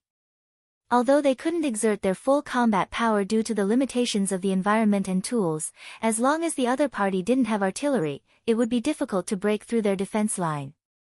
Tell the soldiers to put on all their equipment. They must protect their own safety. Young Master said that it's fine if the army of 3 provinces doesn't attack, but if they do, they will use all their strength. Our opponents are 10 times, 100 times, or even more enemies. Beta Persei faced a group of black cavalry squad captains and said this with a serious expression. Chapter 1567. Beta Persei couldn't understand why the young master didn't allow them to take the initiative to attack. The situation was obviously very dangerous, and Zhu Huihua's ambitions were completely exposed. What they should do now was to take advantage of the fact that it wasn't dark and suddenly kill their way out. This way, they could catch the other party off guard. Coupled with the undercover intelligence agents in the city, the chances of them leaving the city would be greatly increased. In the eyes of Beta Persei and the other black cavalry, Yang Qindong's safety was naturally the first priority. In order to complete this mission, everyone was willing to sacrifice themselves. They really couldn't figure out why Yang Qindong still hadn't made such a decision.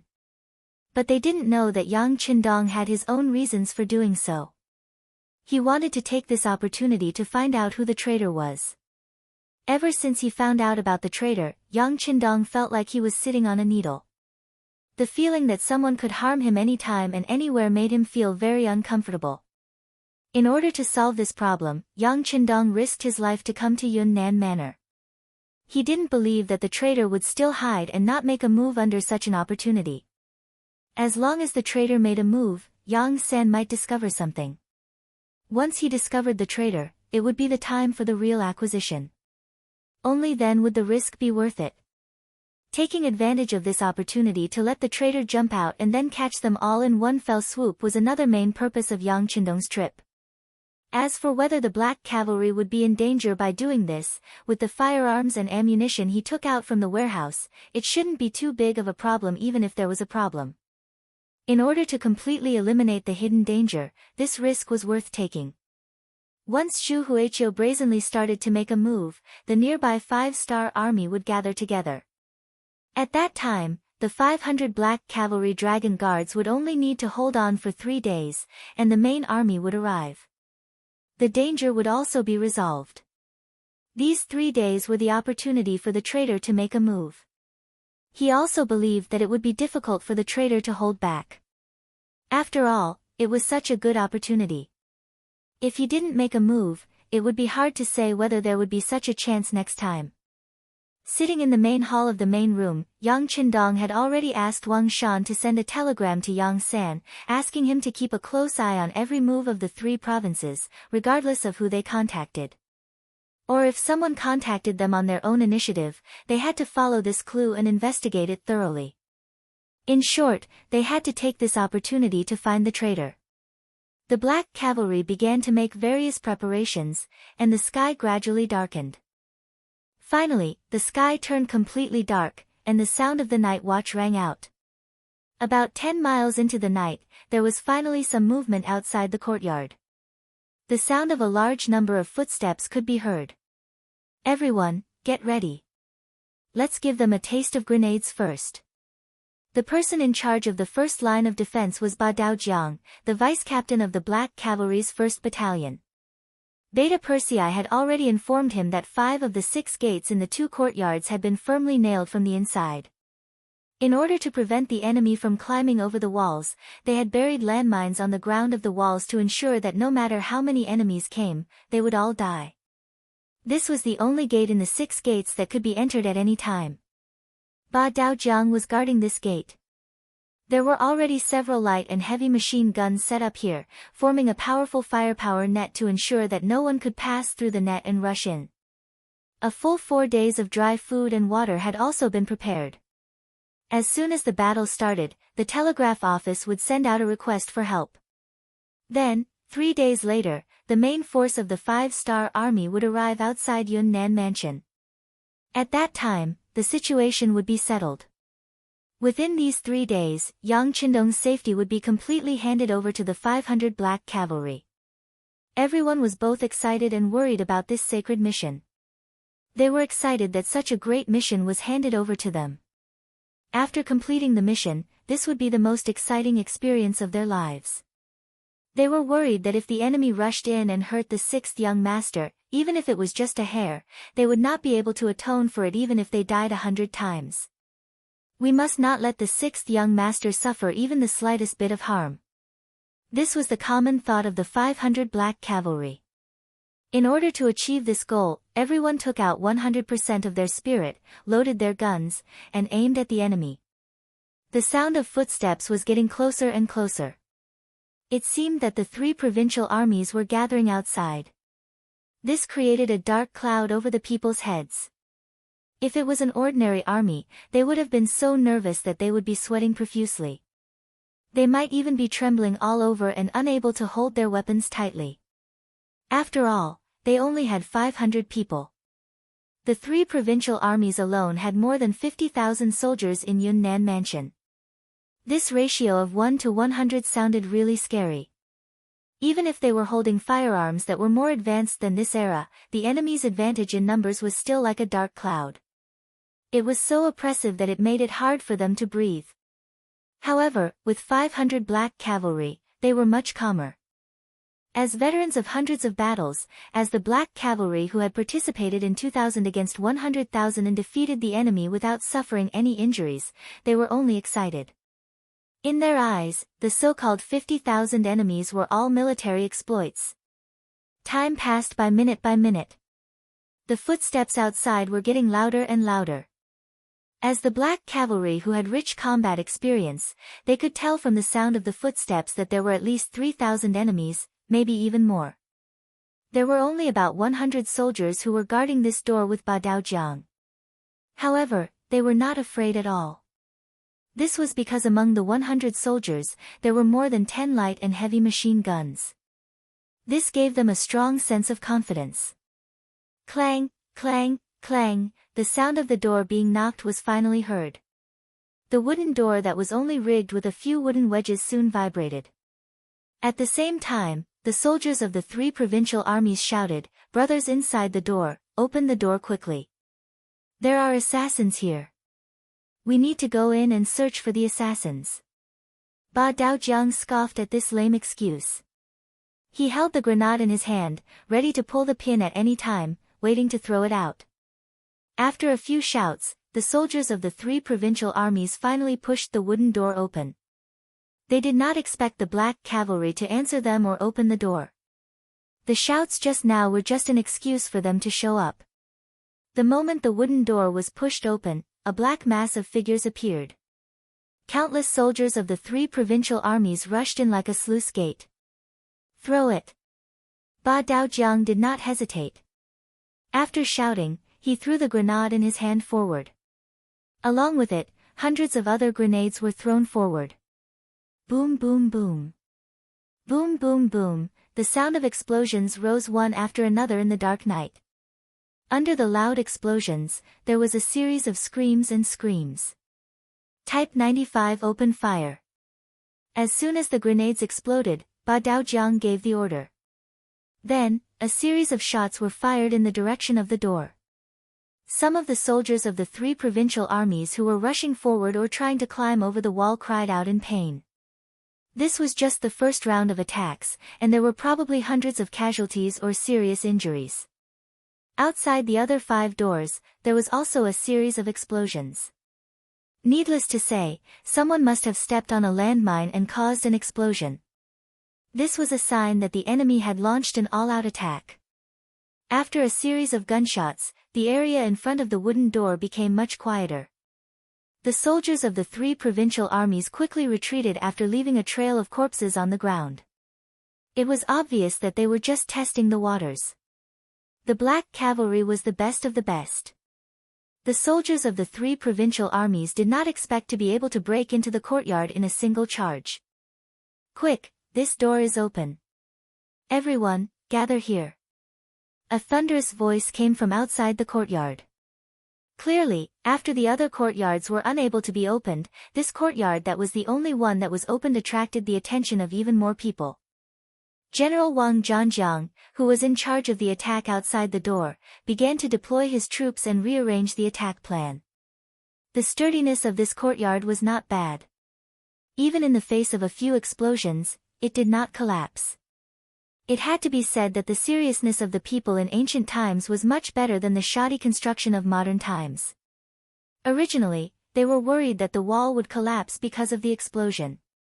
If that happened, without anything to rely on, the difficulty of defending would be several times greater. Now that he knew that the walls were fine, the commander of this battle, Yang Er, heaved a sigh of relief. Very good, leave the rest to Ba Daojiang. We will continue to dig the tunnel. We must be quick, we don't have much time left. After speaking, Beta Persei did not care about the battle outside. He waved the military shovel and continued to rise to the ground. At this time, there was a huge pit nearly 2 meters deep on the ground, and it was still deepening. After about a quarter of an hour of rest, the soldiers of the three provincial armies outside the courtyard launched the second wave of attack. Compared to the last time, they had more people this time, and the momentum of the attack was more powerful. Everyone, don't be afraid. They don't have much firearms and ammunition. As long as they don't have firearms, they can't be our opponents. Charge! Wang Zhangjiang stood outside and shouted, cheering the soldiers on. Under the general's shout, a large number of figures appeared in front of the wooden door and on the wall.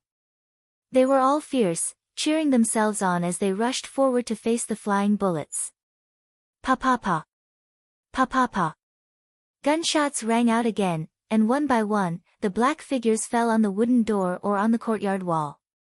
The figures that were alive and kicking just now were now bloody corpses. With just one wave of attack, at least hundreds of soldiers from the three provincial armies died. In this regard, Wang Zhangjiang, as the commander, did not have the slightest hint of pain on his face. These were all ordinary soldiers. In the eyes of the general, their lives were as cheap as dogs. If they died, they died. As long as there was money and food, they could quickly raise a new army. Chapter 1568. Charge! Continue to charge. The enemy's firearms can't possibly have unlimited gunpowder. Charge! Charge! Wang Zhangjiang yelled at the top of his lungs as he commanded the soldiers to charge into the courtyard one after another. It was as if they would not stop until they reached their goal. The charging troops came one after another. Even though the number of corpses on the ground was increasing, it still could not stop them from charging forward. As the charging momentum became more and more ferocious, they finally relied on their advantage in numbers to charge into the courtyard. They were less than 80 feet away from the black cavalry. Machine gun team, get ready. Fire in one shot. Other than occasionally shooting with the 95 style, Ba Daojiang had been observing the changes in the battle situation. Seeing that the enemy's attacks were getting more and more ferocious, he could no longer control the situation by relying on the 95 style.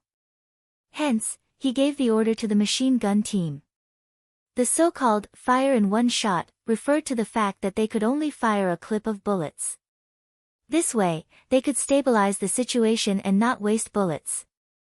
The machine gun team members who were already itching for a fight could only watch helplessly when they saw their comrades killing the enemy to their heart's content. Now that they had finally received the order to open fire, how could they be courteous? All the light and heavy machine guns rang out, and the bullets rained down like rain. The soldiers of the three provinces who had barely escaped death fell to the ground one by one. Da-da-da. Da-da-da-da. Under the sound of the machine guns, not a single living enemy could be seen in the courtyard in less than 20 seconds. The advantage that the three provincial armies had gained with great difficulty was wiped out in an instant. The dense sound of machine guns also caused the three provincial troops who were preparing to continue their charge to slow down. Then, Wang Zhangjiang yelled, "Stop charging! Stop charging!" They had no choice but to stop. Under such dense gunfire and the terrain that was less than 50 feet wide, the number of people sent out would be the same as the number of people who died. "Calculate the casualties," Wang Zhangjiang yelled loudly. Then, he wiped the cold sweat off his forehead. Just a moment ago, he was prepared to lead the charge in order to encourage the soldiers. After all, there were already people who had charged in. In his mind, as long as he could charge in front of the black cavalry, he would be able to utilize the advantage of cold weapons. At that time, with the advantage of superior numbers, he would be able to exhaust his opponents to death even if he had to exhaust them. However, a burst of concentrated gunfire made him think that it was a close call. At the same time, he also completely withdrew the idea of taking the lead to attack. That was a flintlock, and when it hit a person's body, a hole would appear, and a person would die. Even if a civet turned around and had 9 lives, it would still die miserably in such a situation. Even so, if he had nothing better to do, why would he lead the charge? That was not a charge, but a fight to the death. At the same time, Wang Zhangjiang couldn't figure it out. When the black cavalry entered the city, he didn't see them carrying any heavy firearms. So what was going on? Also, didn't the black cavalry have limited ammunition? But from the looks of it, how could it be limited at all? They didn't have the slightest intention of saving when fighting. He cursed in his heart. He didn't know who provided the information that the 5-star army didn't have enough ammunition and almost got him killed. He then waited for the battle damage statistics. The Kiliarchs and Centurions below played their roles and quickly reported the battle situation to him, the commander of the army. When the final statistics came out, even though Wang Zhangjiang was already prepared, he still couldn't help but suck in a breath of cold air. 3,200 people. From the beginning to the end, not even half an hour had passed, and 3,200 soldiers had died. Among them, there were 400 soldiers who died outside the other 5 courtyards. The number of soldiers who died at the courtyard gate in front of him reached 2,700. Looking at this shocking number, Wang Zhangjiang looked back in disbelief. Only then did he realize that the originally densely packed army had been reduced by a lot. Only a little more than a third of the original 5,000 people were left. "Don't charge for now, wait for orders." Wang Zhangjiang quickly made the decision to stop the charge and report the battle results. After all, if he continued to charge, he was afraid that his less than 2,000 subordinates would only be feeding bullets to the enemy. If he didn't handle it well, the black cavalry would see through him. If they counterattacked, he was afraid that he wouldn't be able to stop them even if he wanted to. He left a few confidants and ordered them to keep an eye on the 5-star army in the courtyard. No matter what, he couldn't let them suddenly go out. He then rode on his warhorse and went straight to the king's mansion. The sound of gunfire could be heard throughout the city. Zhu Huiqiu, who was in the king's mansion, was naturally no exception. At this moment, he was pacing back and forth in the main hall of the 5 prefectures. Although he hadn't received the relevant battle report yet, from the dense gunfire, he had a feeling that the situation wasn't very favorable. Wang Zhangjiang came and immediately stood in front of Zhu Huiqiu and reported the battle situation. Hearing this, the expression of the 3 provincial kings changed again and again. After a while, his face darkened. "You're saying that the black cavalry has enough ammunition and they don't have any intention of stopping shooting?" "Yes." Wang Zhangjiang lowered his head. After sensing the king's anger, he didn't even dare to raise his head. "How is this possible?" Zhu Huiqiu said in disbelief. After anxiously pacing back and forth a few steps, he asked loudly, "When they entered the city, didn't you all see it? Did they bring any carriages?" "No." Wang Zhangjiang lowered his head and answered honestly. Since they didn't bring any carriages with them, how much ammunition could they bring with them? How is it possible that they can't finish shooting? Could it be that the soldiers below are too afraid of death and can't charge properly? Zhu Huiqiu couldn't understand and wanted to put all the blame on the soldiers' morale. No, Your Majesty, the soldiers are already putting their lives on the line. Out of the 5,000 soldiers, I have prepared a team of 500 soldiers. Once they are found to be cowardly and not daring to charge, they will be punished according to military law. Wang Zhangjiang naturally tried his best to explain. He didn't want to be punished because of this and be punished by the king. Zhu Huiqiu still trusted Wang Zhangjiang. Otherwise, he wouldn't have entrusted him with such an important task. However, it was because of this that he couldn't figure out the reason. Now that Wang Zhangjiang was standing in front of him, he suppressed the dissatisfaction in his heart and asked, General Wang, why are you here? Your Majesty, I'm here to ask for reinforcements. I only have less than 2,000 soldiers. The 500 black cavalry should be unharmed. Under such circumstances, we don't have the ability to launch an attack, so. Approved. Take this king's tiger tally and I'll give you 10,000 soldiers. General Wang, everything depends on you. Capture Yang Qindong alive and you will be the greatest contributor. Do you understand? Zhu Huiqiu didn't wait for Wang Zhangjiang to finish speaking and nodded in agreement. In order to capture Yang Qindong alive, it would be worth it even if he had to use all 50,000 soldiers in the city. Hearing that there were 10,000 reinforcements, Wang Zhangjiang was naturally overjoyed. He immediately said with a solemn expression, Thank you for your support, Your Majesty. Don't worry, Your Majesty. With these 10,000 soldiers, I'm 80% more confident that we can capture Yang Qindong alive. Then this prince will wait for the good news from General Wang. Oh right. Remember, you must stop the attack after daybreak. Zhu Huiqiu reminded him. The situation in the city wasn't very stable. When they attacked in the dark, the civilians couldn't see what was going on. They could only be suspicious, which was easy to deal with. However, once they attacked in the day, who knew what the civilians would do? The situation hadn't reached the most critical point yet, so there was no need to take the risk of attacking in the day. Wang Zhangjiang quickly nodded in agreement. He naturally understood this logic. During the day, he was the one who had led the soldiers to persuade the 5,000 civilians to return. How could he not know that if they attacked in the day and the civilians reacted, wouldn't the situation become even more chaotic? Wang Zhangjiang took the tiger troop talisman and left. 2 hours later, at midnight, he brought 10,000 soldiers to the courtyard. With the arrival of so many soldiers, the streets near the courtyard were quickly filled with soldiers. With so many reinforcements in hand, Wang Zhangjiang's confidence was greatly boosted.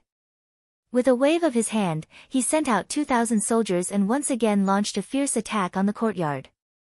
Gunshots sounded once again, from sporadic to concentrated, indicating the intensity of the battle. A few hundred steps away in the courtyard, Yang Qindong wasn't sleeping. Instead, he stood in the courtyard and looked up at the bright moon hanging high in the sky. It was the 14th day of the lunar calendar. The moon in the sky was very bright, but Yang Qindong's heart was a little heavy. The moment Zhu Huiqiu began to turn hostile, Wang Shan had already sent a message to the main force of the 5-star army waiting in Langsun. Presumably, they had already set off. A total of more than 200,000 soldiers should have already entered the 3 provinces. With the speed of the 1st Cavalry Army and the new army's cavalry, they should be able to reach Yunnan Manor in 3 days. At that time, there would be a lot of fighting and killing. When he thought about how many Han people would die in this battle, Yang Qindong's mood was not good. The reason why Yang Qindong had conquered the surrounding areas of the Great Ming Dynasty was because he wanted to take over this place with the smallest price. After all, the people who had lived here for generations were all Han people. The death of any one of them would be a loss to the Han people. If he wanted to bring the Han people to the peak of the world, he needed to have a certain proportion of Han people. Only then would he be considered the king of the world. Originally, he thought that after conquering the surrounding areas and showing enough strength, the Great Ming Dynasty would be afraid of him. At that time, he would only need to pay a small price to peacefully take over this place, allowing more Han people to live better lives and obtain the greatest respect. Chapter 1569. However, he did not expect the great Ming dynasty to be so courageous. It could also be said that the two emperors of the great Ming dynasty were people who would not shed tears until they saw the coffin. They were not frightened by the strength of the 5-star army and even wanted to struggle. Since that was the case, Yang Qindong would not go easy on them. Taking care of the 3 provincial kings first was to make an example out of them. No matter what, Zhu Huiqiu was still a descendant of the Zhu family. Although he killed his brother, it did not change the fact that he was a member of the Zhu family. Yang Qindong only hoped that after taking care of Zhu Huiqiu with an iron fist, Zhu Qizhen and Zhu Qiyu could see the difference between them and finally surrender peacefully. Looking at the bright moon, Yang Qindong stood with his hands behind his back. His whole person was enveloped by the moon. The 3 provincial armies' attack was still ongoing. They had the idea of using manpower to consume firearms and ammunition. Wave after wave of attacks did not stop. Ba Daojiang's team had already been replaced. After repelling 4 waves of enemy attacks, the soldiers were very tired. Firing guns for a long time was also a physical activity. It was normal for their arms to be numb and their hands to be weak. At 2:00 in the morning, Dao Xiao brought another 100 black cavalry to replace them. When dawn broke, the attack of the 3 provincial armies finally came to an end. The entire courtyard was filled with corpses, and there was even a tall pile of corpses. The stench was so strong that it could be smelled from miles away. It was really nauseating. Outside the courtyard, Wang Zhangjiang was pinching his nose as he ordered the soldiers to clean up the battlefield. Below the courtyard wall, countless corpses were piled up. They were all the soldiers of the 3 provincial armies who had died last night. Looking at the corpses, Wang Zhangjiang's face was bitter. His legs were a little numb. In just one night, out of the 15,000 soldiers from the 3 provinces, more than 12,000 of them had died. This was because he had intentionally slowed down his attack speed in the later stages of the battle. Otherwise, he was afraid that not a single one of the remaining 2,000 or so people would have survived. 15,000 against 500. With a ratio of 30-1, Wang Zhangjiang's side actually lost 5/6 of their soldiers. Not to mention that Wang Zhangjiang had never fought such a war before, he had never even heard of it. He did not know how to face Zhu Huiqian and explain to the king. Clean up the battlefield. Make sure to clean up the corpses. At the same time, stay far away from the courtyard. Give the enemy enough time to clean up the battlefield. After giving this order to the soldiers below, Wang Zhangjiang urged his horse to head towards the 3 provinces. Not long after Wang Zhangjiang left, a raging fire also ignited in the small courtyard. The number of soldiers in the black cavalry was limited. Naturally, they could not bury all the enemy corpses that had charged into their ranks. Considering that the weather was starting to heat up, they were afraid that the corpses would attract a plague. After reporting to Yang Qindong, the soldiers used a large fire to solve the problem. They burned all the enemy corpses with cremation. The smell of the burning corpses was quite unpleasant. When a breeze blew, the air in the entire southern cloud manor changed. Therefore, no matter whether it was near or far from the small courtyard, the people in the city all knew that someone had attacked the small courtyard where Bugnam of Gojoseon lived last night. Immediately, for their own safety, many people walked onto the streets and asked for help from the 3 provinces. Zhu Huiqian had expected the people's actions. In the morning, he sent another general, Kai Wenjiu, to lead 5,000 soldiers to tightly seal off the main streets near the 3 provinces to prevent anyone from disturbing him.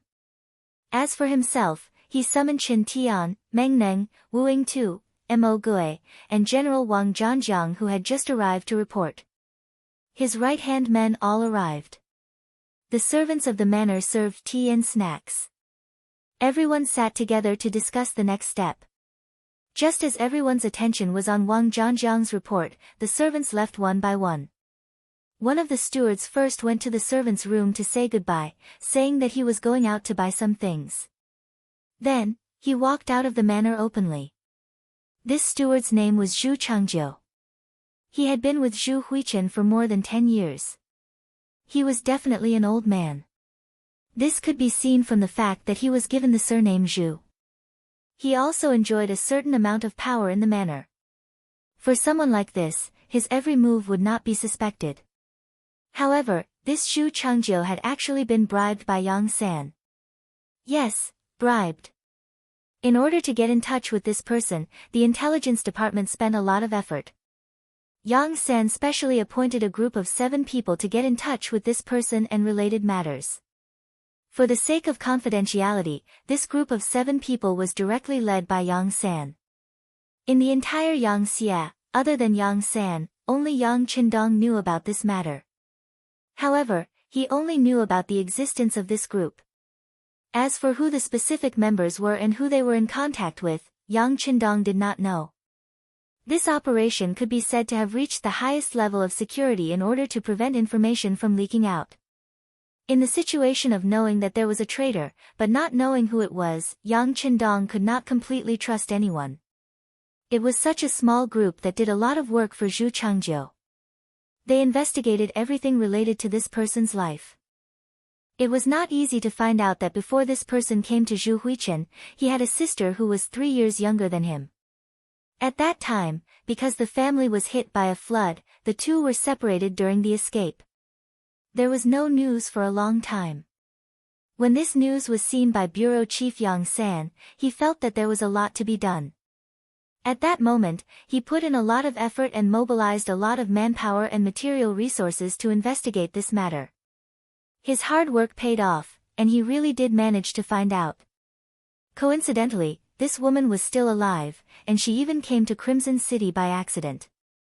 Now, she was already married, and she was a middle-level leader in the textile factory.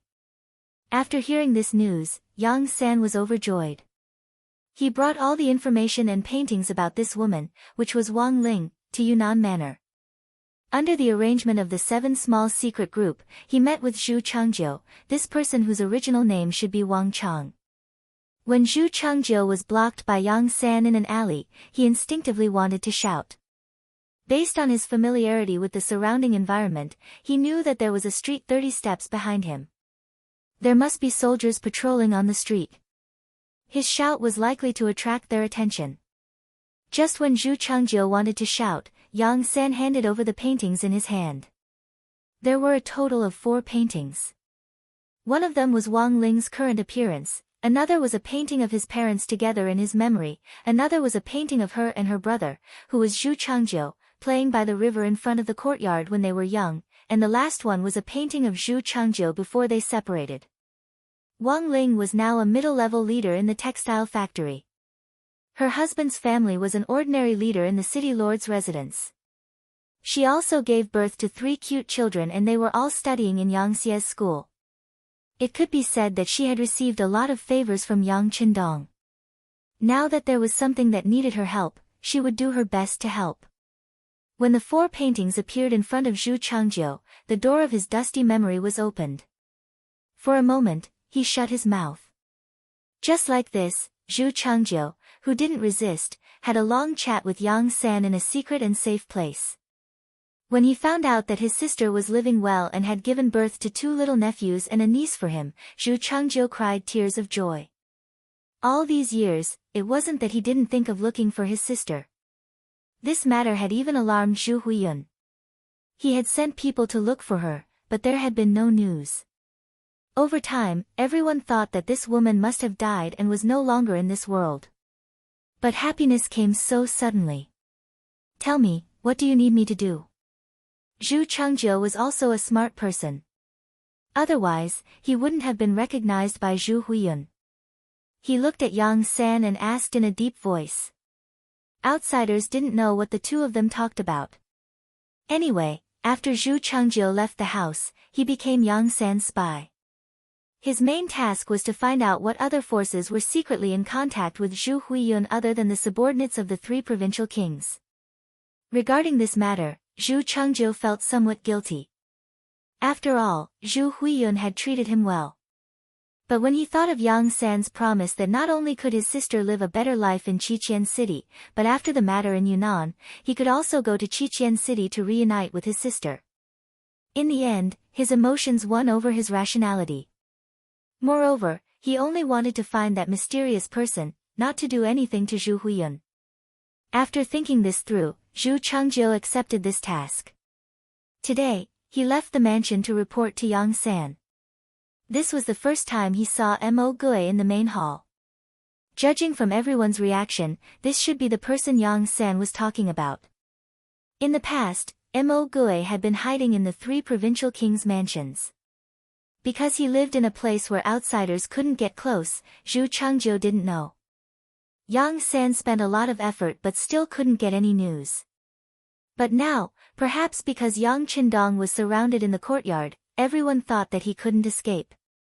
So, they didn't hide Mo Gui and let him come out to meet everyone.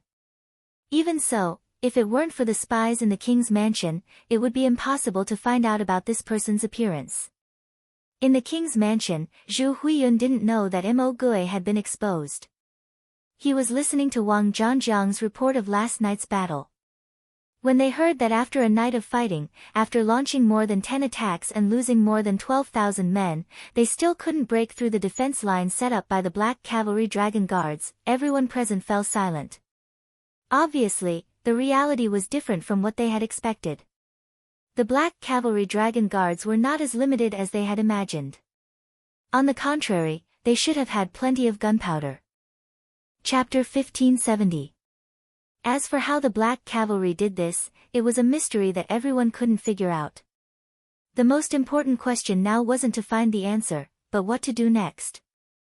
Although the transmission of information was too slow and it was impossible to know if the news had already spread, from the information provided by Mo Gui, Yang Qindong might have already made his move. That man had a telegraph. According to Mo Gui, that thing could transmit messages from thousands of miles away or even further away. Last night's attack had already made their position clear. That was, the negotiation was completely fake. Their real goal was to capture Yang Qindong alive.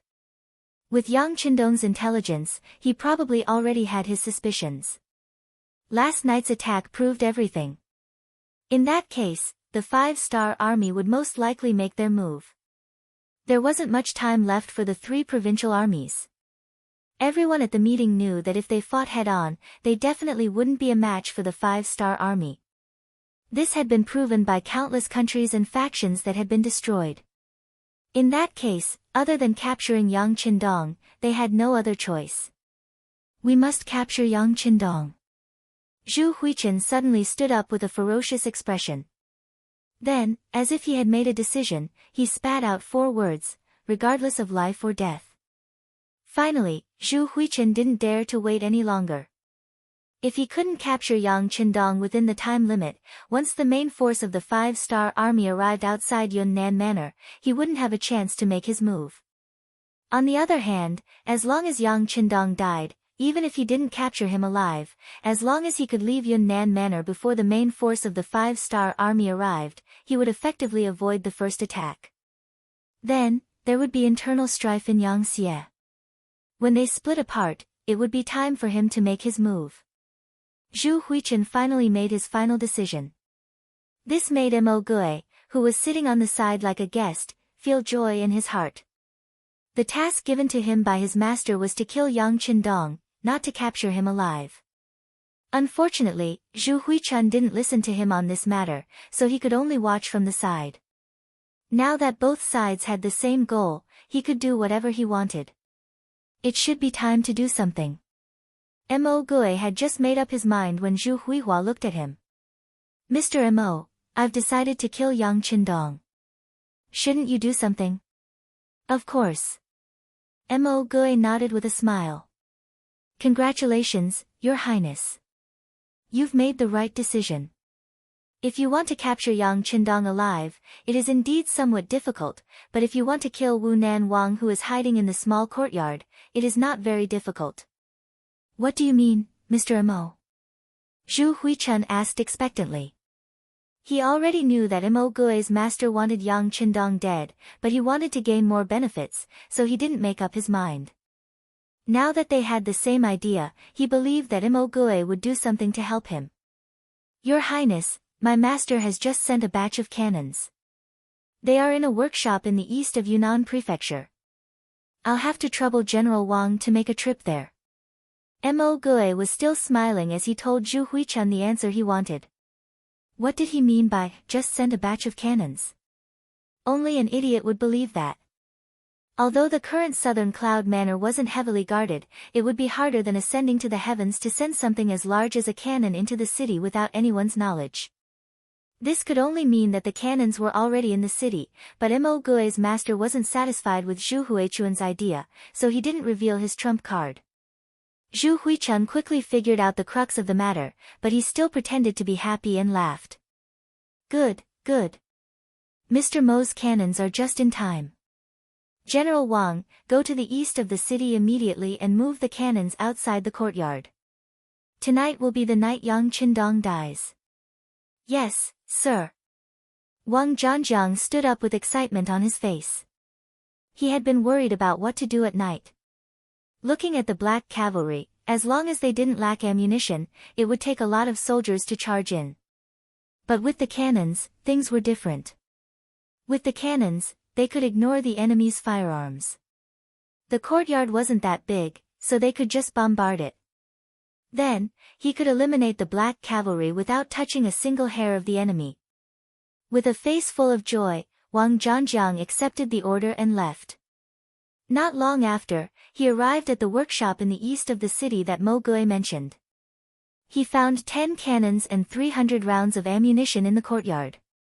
Whether it was the number of cannons or the number of cannons, Wang Zhanjiang was overjoyed. They had wanted to stockpile cannons before, but the Southern Ming Empire had imposed a blockade on them, and the 5-star army didn't have any intention of selling cannons, so they could only wait. Now that they finally had the cannons, General Wang felt that his body was full of energy. The cannons were found and transported from the east of the city to Yang Qindong's courtyard in the west of the city. The news quickly reached Yang San's ears. The spies he had hidden in the 3 provinces' armies were finally useful. The news was also sent to Yang Qindong through the radio. 6th Young Master, urgent call. Telecommunications Director Wang Shan nervously sent the newly copied telegram to Yang Qindong. Don't panic, the sky won't collapse. Yang Qindong said confidently. He reached out and took the telegram. When he read the contents clearly, his eyebrows couldn't help but raise high. Then, he fell into deep thought. There were no cannons in the 3 provinces' armies, the only ones that had been used to attack Beijiang Prefecture had all been blown up. This could be seen from the previous intelligence department and various reports. This was also one of the reasons why Yang Qindong dared to enter the city with only 500 black cavalry soldiers. However, the other party now had 30 cannons and 300 rounds of ammunition, which made the situation serious. This didn't mean that Yang Qindong was afraid of these artillery shells. These days, Beta Persei didn't participate in the battle and command the battle. Instead, he led the 300 black cavalry soldiers to continuously dig tunnels. Wasn't it to prevent such a thing from happening? Yang Qindong was now thinking about the source of these cannons. Yang San had made it very clear in the telegram that these cannons were not the field cannons of the 5-star army, but the red coat cannons created by the Southern Ming dynasty. In recent years, due to the emergence of the 5-star army's firearms, both Baiming and the Southern Ming dynasty had been forced to invest a lot of resources in the research of cannons. Now, they both had a large number of cannons, but due to the lack of technology, most of these cannons were solid shells, and the range was very limited. Not to mention the power of the cannons, or whether Yang Qindong had prepared for it, the source of these cannons alone was enough to make one ponder over it carefully. Did the Southern Ming dynasty support the 3 provinces' armies to kill him? Or did the traitor help Zhu Huiming get them? If it was the former, it would be fine. After dealing with the 3 provinces' armies, he could use this as an excuse to start a war with the Southern Ming dynasty. However, if it was the latter, then the identity of the traitor was somewhat interesting. The traitor understood the situation in the Yang Xie dynasty very well, could speak with the Southern Ming dynasty, and could even obtain such an important weapon like the cannons. Who could this traitor be? For some reason, with the appearance of these cannons, Yang Qindong had a feeling that he could confirm the identity of the traitor one step closer. He could see who in the Yang Xie dynasty had contact with the southern Ming dynasty and then identify them one by one. The 30 cannons were pushed out of the small courtyard, and Wang Zhanjiang was only waiting for the sky to turn dark. In order to ensure the success of tonight's operation, Zhu Huiming gave another 10,000 soldiers to Wang Zhanjiang, which made him more confident. Zhu Huiming was also very nervous as he waited for the good news to arrive in the palace. While he was waiting, the sky turned dark as promised. When the curfew arrived and there were no civilians on the streets, Wang Zhanjiang impatiently went in front of the cannons and gave the order to fire. There was no prelude, no warning. The moment the cannons came, it was to give the 500 black cavalry in the small courtyard a head-on blow. The attack last night caused Wang Zhanjiang's losses to be too great. With this hatred, he was determined to uproot Bugnam of Gojoseon. Boom boom boom, under the irregular cannon fire, the outer walls of the 4 courtyards and the 3 courtyards quickly collapsed. The solid metal cannons wreaked havoc in the small courtyards as if there was no one there. It was as if they were the boss and those who blocked them would die. Originally, the 3 provincial armies did not have any artillery units, and there was no real standard for how to use these cannons. As a result, the cannons that were fired could fly anywhere. This was also why the attack this time was so powerful. After a few waves of attack, the outer walls of the 2 courtyards collapsed. Many houses were also knocked down by the cannons, causing rumbling sounds of the walls collapsing. Smoke and dust rose into the sky. Even though it was the 15th day of the lunar calendar and the moonlight was very bright, people's vision was still very limited. Looking at this rather spectacular scene, Wang Zhanjiang's heart was filled with pride. He could not wait to see the scene of the Black Knight Dragon Guards being crushed by him. Without the help of firearms, his 10,000 men would only be able to deal with a few hundred Black Knight Dragon Guards. He was confident that he could achieve victory. Each cannon fired a total of 5 cannons, and half of the solid metal cannons were wasted just like that. It also cleared a wide enough space for attack. Wang Zhanjiang immediately stopped the cannons from firing. Then, with a loud shout, the infantry charged forward. Chapter 1571. If they hadn't received the news in advance, it would have been like last night. The Black Cavalry Dragon Guards would have set up a firepower net and blockade outside. In the face of this sudden solid bullet attack, they would have suffered heavy losses. It wasn't impossible for them to lose their defensive line tonight. However, after receiving the news a step earlier, everything was a different picture. Long before the sky turned dark, most of the Black Cavalry had already hidden in the tunnel that Beta Persei had dug. This kind of tunnel was similar to the bomb shelters of the future. Even if it was a burst of fire, it could block it, not to mention a solid bullet. It could not hurt the people hiding here at all. Most of the Black Cavalry were hiding.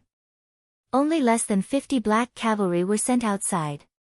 They hid in various houses and used the solid walls to observe the movements outside. This was also to prevent the enemy from launching an attack, so that they could be the first to stop them.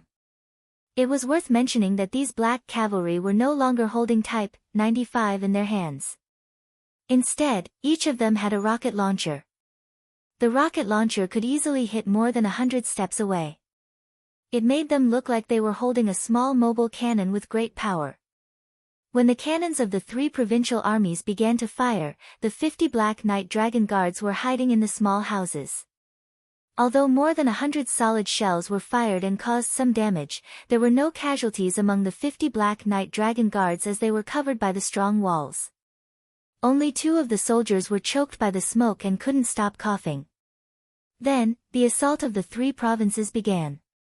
The 50 of them immediately fired their rockets, and when the cannons landed in the midst of the enemy camp, the shockwaves from the explosion killed, injured, and scattered the black shadows. When the rocket launcher sounded outside, it was equivalent to giving the Black Cavalry hiding in the bomb shelter the order to charge and counterattack. Everyone came out of the tunnel in a line, each holding a Type 95 or a light machine gun. They found the predetermined position to counterattack and began to madly fire and counterattack. The sound of cannons and concentrated gunfire was constantly heard, giving the charging soldiers of the three provinces a head-on blow. Completely unprepared, they were caught off guard. Just the thousands of soldiers from the three provinces who were charging at the front were wiped out in a single exchange. Not a single one of them survived. The Black Cavalry's methods and enhanced firepower really frightened the soldiers of the three provinces. They could not help but stop in their tracks. Then, without waiting for orders, they frantically retreated. After a round of bombardment and a round of charge, they had suffered more than 1,000 casualties. When this result was reported to Wang Zhangjiang, it made him even angrier. His face also revealed a crazy expression. Boom, continue to bombard them. Destroy all the houses. I want to see where they can hide. The wave of bombardment just now had already destroyed more than a third of the houses in the two courtyards. This allowed the soldiers of the three provinces to charge more than 10 steps without any threat. Wang Zhangjiang wanted to use the same method to continue to charge forward, slowly nibbling away the space for the Black Cavalry to survive, and finally gain the initiative of the battle. The cannons were pushed forward again. Each of the 30 cannons fired 2 shells, which meant 60 solid shells rolled in front of the houses. Without the obstruction of the courtyard walls, more than 10 houses were destroyed. This time, the Black Cavalry did not have a record of 0 casualties. 2 soldiers were injured, and 1 soldier's injury was not too light. Fire at the enemy's cannons, blow them up. Looking at the rocket launcher, Beta Persei roared in anger. The Black Cavalry were his good brothers, and Beta Persei knew every one of them by name. Now that his brothers were injured, as the actual commander of the Black Cavalry, how could he not be angry? The Black Knight Dragon Guards, who were also enraged, fired their rocket launchers. They had been waiting for this order. In an instant, several people rushed forward. Under the moonlight, they came within 80 steps of the 30 cannons. Then, they angrily fired their rockets and smashed into the cannons, causing a series of loud sounds of metal colliding. The sudden bombardment directly destroyed several cannons, and even some of the soldiers standing in front of the cannons were blasted into the air by the powerful explosion. When they fell to the ground, they were already dead. Good job, continue. Seeing that there was an effect, Beta Persei continued to shout excitedly. Several more rocket launchers were fired, and the cannons were destroyed one after another. Wang Zhangjiang saw all this, and it made his heart ache. He only had a total of 30 cannons. This was all he had, and it was also all the property of the king of the three provinces. If all these were wasted here, he was afraid that he would not be able to explain it to the king. Therefore, with a pained expression on his face, he ordered his men to continue to charge forward, looking for the Black Cavalry's gunner, and at the same time, distracting the enemy. Then he led his men to move the cannons back, saving the remaining 12 cannons and the 60 shells that were not destroyed. The Black Cavalry's full-scale counterattack was effective. They defeated the arrogance of the three provinces and took back some territory. But after all, it was a fact that so many houses were destroyed. After waiting for less than half an hour, the third charge organized by Wang Zhangjiang began. When the soldiers of the three provinces came from all directions, the pressure on the Black Cavalry multiplied. When there were enemies on all sides, it was not as easy as before to block the enemy outside the position. The sound of the light and heavy machine guns was much more intense than last night. Beta Persei led the 200 Black Cavalry who were originally digging the tunnel to join the battle, and only then did they manage to stabilize the situation. Under the moonlight, the sparks from the bullets could be seen everywhere. The soldiers of the three provinces who rushed from all directions fell one after another, but then they rushed up one after another. At this point in the battle, human lives were the most worthless. At this time, everyone seemed to be red-eyed. Other than shooting, they were charging, and they looked like they would not stop until they fought to the death. Yang Qindong was also standing in the tunnel at this moment. Beside him, Telecommunications Director Wang Shan looked at him expectantly, waiting for orders at any time. But after waiting for a long time, seeing that Yang Qindong did not give any orders, Wang Shan could only look up and down again. As Wang Shan expected, Yang Qindong did indeed have a backup plan in Yunnan manner. Once he mobilized this force, it would be very powerful. But he did not do that, not for anything else, but because he felt that things had not reached the final juncture yet. Just like how he had a backup plan, he had a feeling that his opponent also had a backup plan that had yet to be used. He was waiting, planning before moving. The attack was still going on, and the number of deaths was constantly increasing. General Wang Zhanjiang's face was already covered in cold sweat. Originally, he thought that with the help of the artillery, tonight's attack would be as easy as crushing dry weeds and smashing rotten wood. Even if he could not capture Yang Qindong alive, he could still kill him. But who would have thought that the other party was clearly prepared? After fighting for nearly 3 hours, there were less than 5,000 soldiers left in his hands. At this rate, he was afraid that when dawn came, not only would he not achieve the expected victory, but he would also not have any soldiers to use. In the past, he had always heard about how powerful the 5-star army was and how powerful their firearms were. But before he really saw it, he did not believe it in his heart. But after 2 consecutive nights of attack, he finally knew how powerful the opponent was. He also finally understood why so many forces and countries would be defeated and even destroyed when facing the 5-star army. Would the 3 provincial armies be wiped out as well? Once this thought appeared in his mind, he could not get rid of it. Wang Zhanjiang's face only became more unsightly. In the prince's mansion, Zhu Huixing was still waiting for the good news in the main hall. However, after sending out wave after wave of people and obtaining the current situation, his expression could no longer be as calm as before. When the sky began to slowly brighten, and the sound of roosters crowing could be heard in the city, he fell into a chair with a thump. He knew that another opportunity had passed in front of him just like that. The sky was already bright, and there was no turning back. Zhu Huixing had no choice but to give the order to retreat. He believed that he still had a chance. Before he lost all hope, he did not want the people to see this scene and cause a revolt.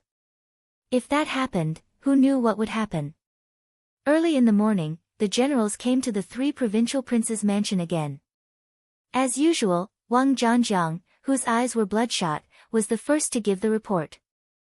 Wang Zhanjiang, who had not rested for 2 consecutive days, felt tired both physically and mentally. But in front of the king, he could only force himself to give a detailed report of last night's battle. When he said that the 30 cannons were all destroyed by the 5-star army and that the soldiers suffered heavy losses in one night, the faces of the people in the meeting became very unsightly. The difference between reality and the plan was too big, so big that everyone could not accept it at the moment. Even though the gunshots rang out until dawn, everyone was mentally prepared for the attack to be unfavorable. But from Wang Zhanjiang's retelling, the result was worse than what they had expected. It seemed that the attack last night, other than destroying the outer walls of the 2 small courtyards and destroying some houses, did not hurt the black cavalry. Oh! Maybe they were hurt, but they did not see it, so they did not calculate it. Everyone comforted themselves in this way. When Zhu Huixing looked at everyone, he gave a different opinion. It's already been 2 days, we don't have much time left. Everyone, what should we do next? There were only 500 opponents, and they were right under his nose, heavily surrounded. However, he just couldn't eat them. This feeling made Zhu Huiyun very unhappy. When he looked at the crowd and spoke, his tone was filled with impatience. Chapter 1572. That's right, Zhu Huihua was anxious.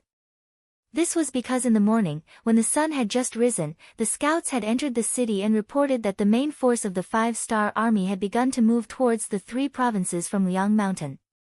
The distance between Liang Mountain and Yunnan Manor was a few hundred li, but the news that came was that the cavalry of the 5-star army was coming on horseback.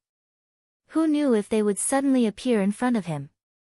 If he couldn't get rid of Yang Qindong before these people arrived, then it would really be troublesome. This time, he had invited Yang Qindong to negotiate, but now, he had to kill him. In terms of morality, he had already lost. If Yang Qindong didn't die, and the 5-star army arrived outside the city, then the one who would die would be him. Time was of the essence, and Zhu Huihua didn't have the time to think about other things. Right now, what he needed to do was to kill Yang Qindong. Only then would Yang Xie be in chaos, and he would be safe. Only then would he be able to obtain everything he wanted.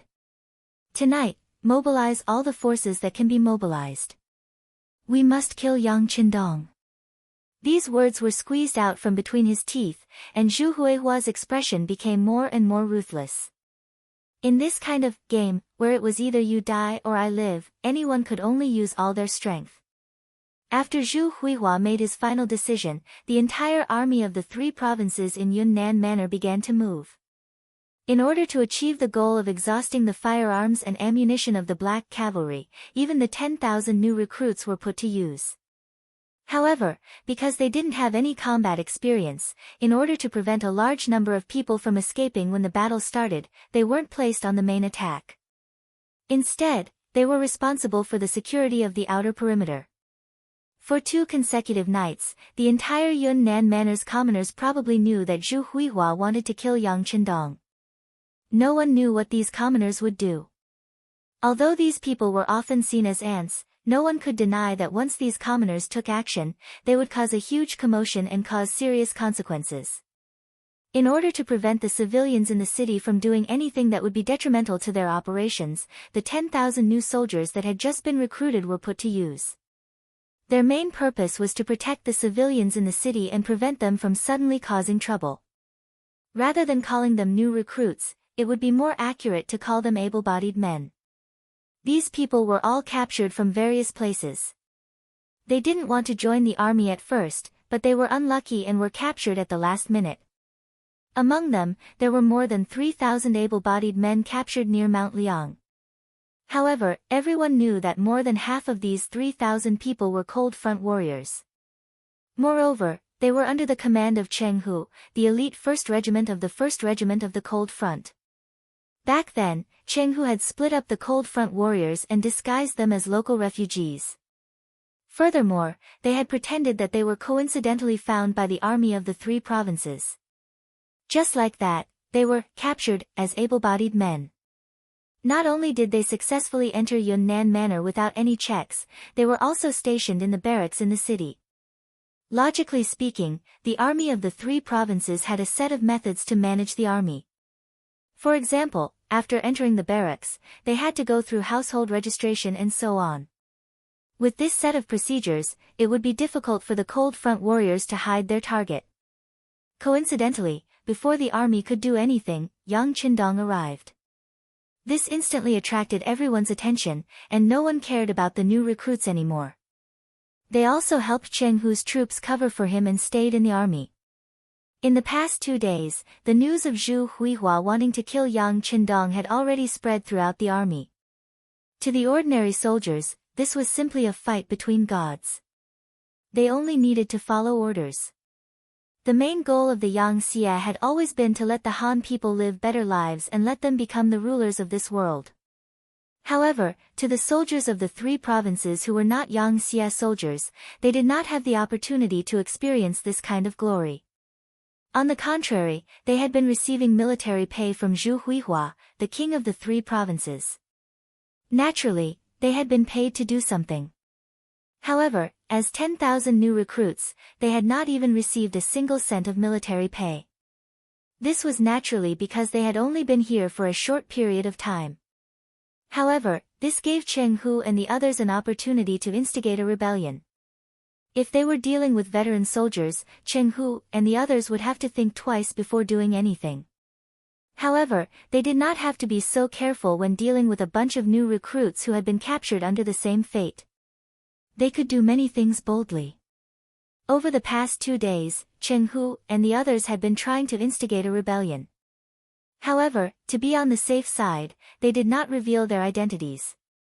Instead, they used the identity of someone who had suffered a similar fate to build a relationship with the new recruits.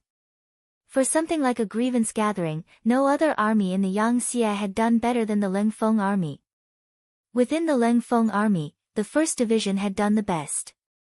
For example, during their usual training, they had an assessment on how to gain the support of more strangers in the shortest time possible to strengthen their own forces. All of this was now put to good use.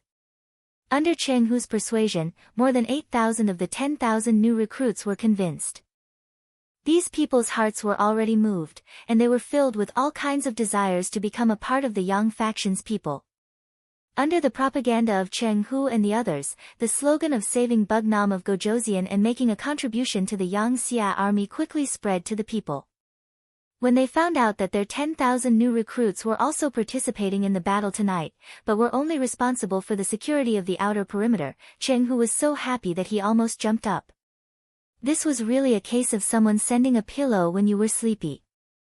They were just worrying about how to get out of the military camp, and now the opportunity was right in front of them.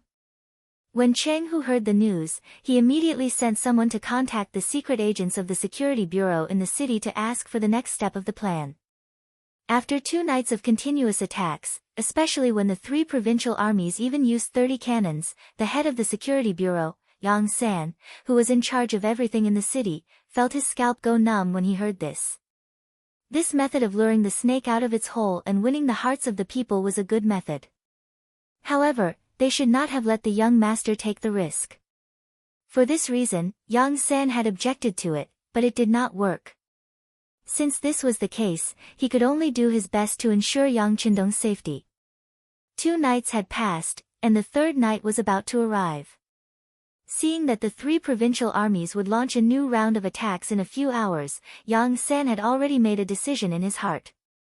He was going to take action, and the only thing he could do was to instigate the people in Southern Cloud Prefecture to launch an attack. Although he did not know how many people would die in this way, as long as he could protect the young master, everything would be worth it.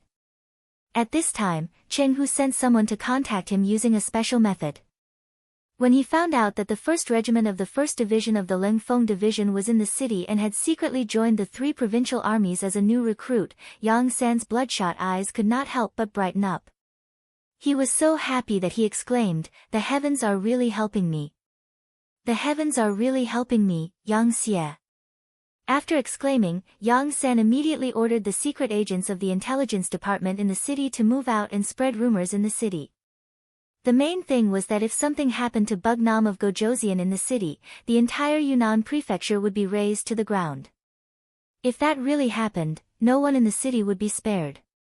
If they could take action to support Bugnam of Gojoseon, they would be meritorious subjects. Those who made great contributions would be rewarded with silver and land in the future. Although the current Great Ming dynasty was far from being as strong as before, it still had a certain foundation.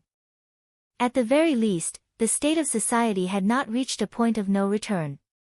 There were still some honest officials and capable officials. If the Great Ming dynasty was really on the verge of collapse, all they needed to do was to say that they would welcome Bugnam of Gojoseon into the city and the people in the city would be able to make use of them. In order to cooperate with the soldiers of the Lengfeng division, Yang San had used up all his trump cards. However, Zhu Huiqi did not know about this. Perhaps he had never cared about the people in the first place. In addition, an even greater danger was pressing down on him. In the great general's residence in Guizhou, Jiang Wuqing was currently meeting with a guest in the study. As the great general of Guizhou appointed by Zhu Huiqi, Jiang Wuqing's strength was not weak. With 100,000 soldiers in his hands, he was confident. Even he himself was tall and strong, with a dignified appearance. Jiang Wuqing was a forthright person. From time to time, one could hear him laughing loudly. As a result, he enjoyed an illustrious reputation in Guizhou. However, today, he could no longer laugh. This was because a familiar person had appeared in front of him. It was Yao Yingjun. As the Security Bureau's earliest spy and one of the most successful ones, Yao Yingjun was born with good looks. People called him Pan and the Reincarnation. Using this advantage, he successfully won the favor of Princess Yongsheng, Zhu Yan. He was also able to transmit the situation here to the higher-ups of Yang Xie. Everything came to an end after Zhu Huiying killed his brother. After Yao Yingjun received the information from the Security Bureau, he immediately took Princess Yongsheng away. he quickly formed a group of people and had been roaming around Guizhou. At that time, Yao Yingjun could have brought Princess Yongxing back to Yang Xie's territory. Based on the important information he had transmitted over the years, the rewards he received would be enough for him to use for the rest of his life. However, he did not do that. Instead, he continued to be with Princess Yongxing and raised the banner of opposing Zhu Huiqi. Needless to say, Yao Yingjun's act had become real. He had really fallen in love with this princess. Because of this, Yang Qindong also made a promise. No matter when, as long as he didn't want to work anymore and wanted to leave with Princess Yongxing, he would personally give them permission to find a safe place to live the life of a rich man. Chapter 1573. Those who had done intelligence work knew that it was easy to enter but difficult to leave. After doing intelligence work for a day, it would be difficult for someone who had spent their entire life in intelligence work to leave safely. As such, many people envied Yao Yingjun because of this matter. Feeling grateful for Yang Qindong's kindness, Yao Yingjun decided to do better work to repay his kindness. This time, taking the initiative to meet Jiang Wuqing was a risky move by Yao Yingjun to repay his kindness. When Zhu Huiyun was still alive, Yao Yingjun knew Jiang Wuqing, but they did not have much interaction at that time. As such, when he appeared alone in the Jiang residence, Jiang Wuqing was shocked. Considering that Bugnam of Gojosian had already entered the Yunnan residence, and now that Yao Yingjun had taken the initiative to appear in front of him, Jiang Wuqing instantly thought of many things. "Come in with me." Jiang Wuqing didn't immediately call for his bodyguards to arrest them. He spoke with a very calm tone. He believed that since the other party had come, it would be in his hands and could be seized at any time. Since that was the case, there was no need to be anxious. It would be better to see what he had to say. Yao Yingjun understood Jiang Wuqing's behavior very well. He had done a lot of homework and fully understood the nature of this Guizhou general, which was why he dared to take the risk alone. Hearing this greeting, he immediately chuckled, cupped his fists, and strode into the residence's inner room. The study was extremely quiet. As the host, Jiang Wuqing boldly sat down on the main seat and placed his sword on the table. His intention was self-evident. If Yao Yingjun could not convince him and give him a reasonable reason, he would probably use force. In response, Yao Yingjun only smiled and found a place to sit down. He then said, "General, do you know that a great disaster is imminent?" Jiang Wuqing's surprise at Yao Yingjun's shocking words disappeared in an instant. He then laughed coldly and said, "What? Is that all you have to say?" Negotiators from ancient times to modern times would often say shocking words in order to put enough pressure on the other party and fight for enough action. Jiang Wuqing had read a lot and had seen things like this before, so he wasn't surprised. Jiang Wuqing's performance fell into Yao Yingjun's eyes. He sighed in his heart at this person's calmness. Then he said, "General, this one is not speaking arrogantly, but this is the truth." Bugnam of Gojosian was wise and mighty. In just a dozen years, he had conquered and occupied several territories the size of the great Ming dynasty. He had more than 1 million troops under his command, and more than 10 million people under his rule. Wherever Bugnam of Gojosian went, his enemies were either killed or beheaded. Even if he surrendered at the mere sight of the wind, in order to preserve his life, who could be his opponent? When Jiang Wuqing heard the praises, he did not have any intention of objecting. All of this was the truth. It was placed right in front of them, and they had no choice but to accept it. On this point, even Jiang Wuqing had some admiration in his heart. After praising Yang Qindong, Yao Yingjun continued, "Today, my lord has come to Yunnan Manor. Presumably, I don't need to say more about what will happen next. General, you should know what will happen, right?" Faced with this question, Jiang Wuqing knew that he had to say something, so he said, "Brother Yao, you flatter me. As far as this general knows, my lord has already laid an inescapable net in Yunnan Manor, and Bugnam of Gojosian only brought 500 followers into the city. Now that 2 days have passed, I'm afraid that Bugnam of Gojosian is now under my lord's control." Jiang Wuqing only received the news that Yang Qindong had entered Yunnan Manor this morning. At that time, he was indeed shocked by Yang Qindong's spirit of risking his life alone, but at the same time, he was extremely impressed.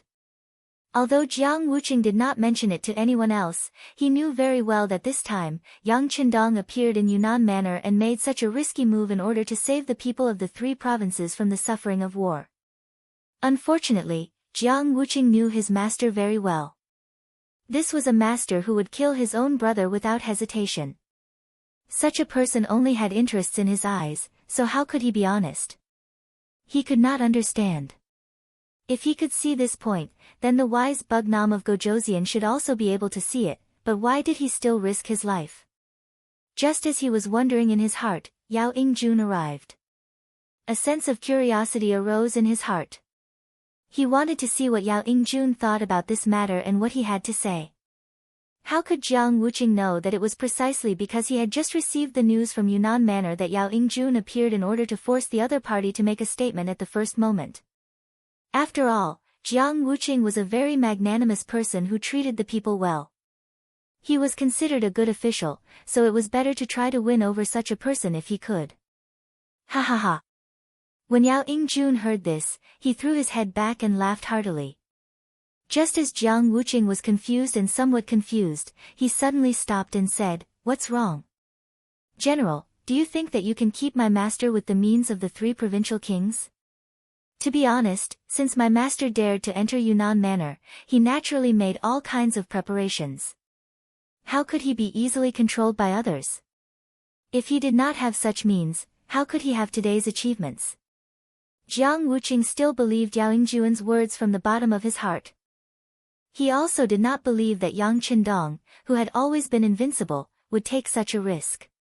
However, he just could not think of any way to break out of this situation.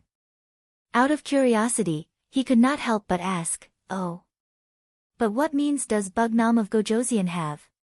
Ha! Shaking his head, Yao Yingjun did not answer this question. In fact, he himself did not know what means Yang Qindong had left behind.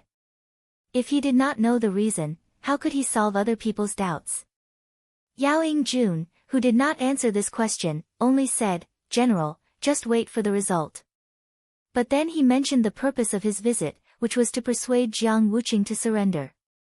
"General, since my master has come to Yunnan Manor, presumably there will be a result soon.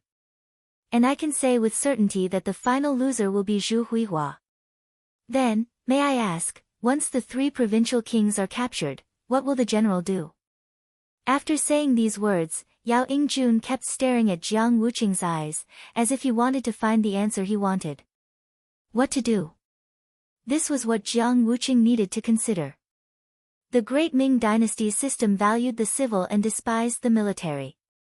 It was destined that the social status of the military would not be too high. For example, if a scholar made a mistake, he would often be held high and let go lightly. This was because behind him were his schoolmates, fellow townsmen, peers, and colleagues. Even if he made a mistake one day and left a way out, they would all stand up and speak up. On the other hand, if a military general made a mistake, he would often be thrown into a bottomless abyss. It was even possible to go down to the 18 layers of hell. This was especially true for those civil officials. In order to suppress the status and development of military generals, they would spare no effort in using all their strength.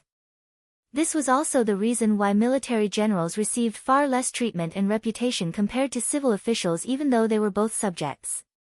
Jiang Wuqing was born a military general. In the past, he did not know how many military generals and ancestors were played in the palms of the civil officials, and even had their families destroyed. Among these people, some really did make mistakes, and some were directly wronged because they offended someone. And even if they really did make some mistakes, should they be punished?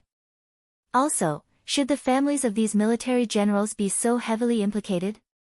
At best, they would be exiled and made into slaves. At worst, they would be killed. However, because the right to speak was in the hands of the civil officials, even if some military generals had different ideas, they could only endure it in their hearts. Therefore, even though they were both officials, a military general was much more cautious than a civil official.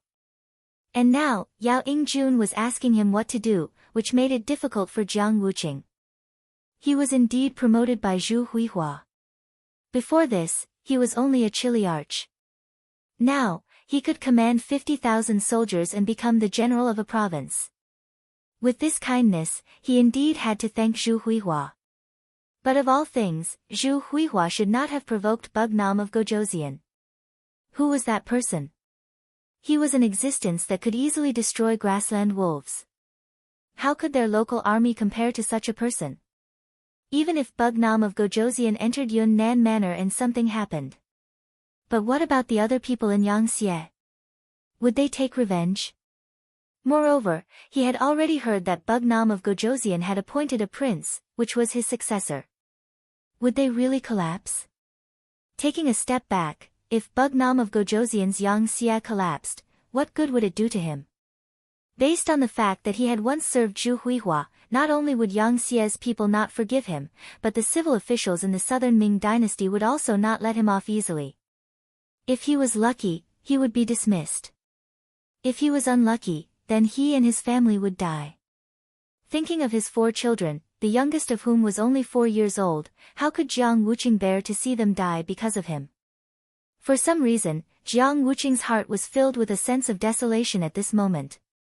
When he thought that because of him, his family would be implicated and die, he felt a burst of anger in his chest that wanted to erupt. It made him feel a burst of air and his heart beat rapidly. Jiang Wuqing's heart could be said to be filled with complex feelings, and all of this fell clearly into Yao Yingjuan's eyes. He felt that things could be done, so he laughed and said, "General, I don't think I need to say more about your situation.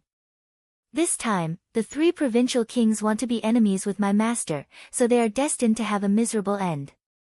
How could such an unwise person be worthy of you working your life for him? Why don't you turn back now?"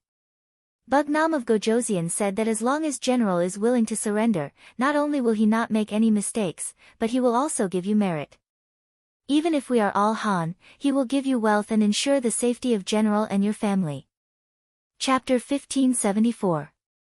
These words were just right, and they also touched Jiang Wuqing's heart, causing him to be moved. However, considering that he had once received Zhu Huilio's kindness, would it be too unjust to do so? Also, how trustworthy was Yao Yingjuan's words? Jiang Wuqing had already opened his mouth to agree, but he closed it tightly again. There was no such thing as betrayal in this world.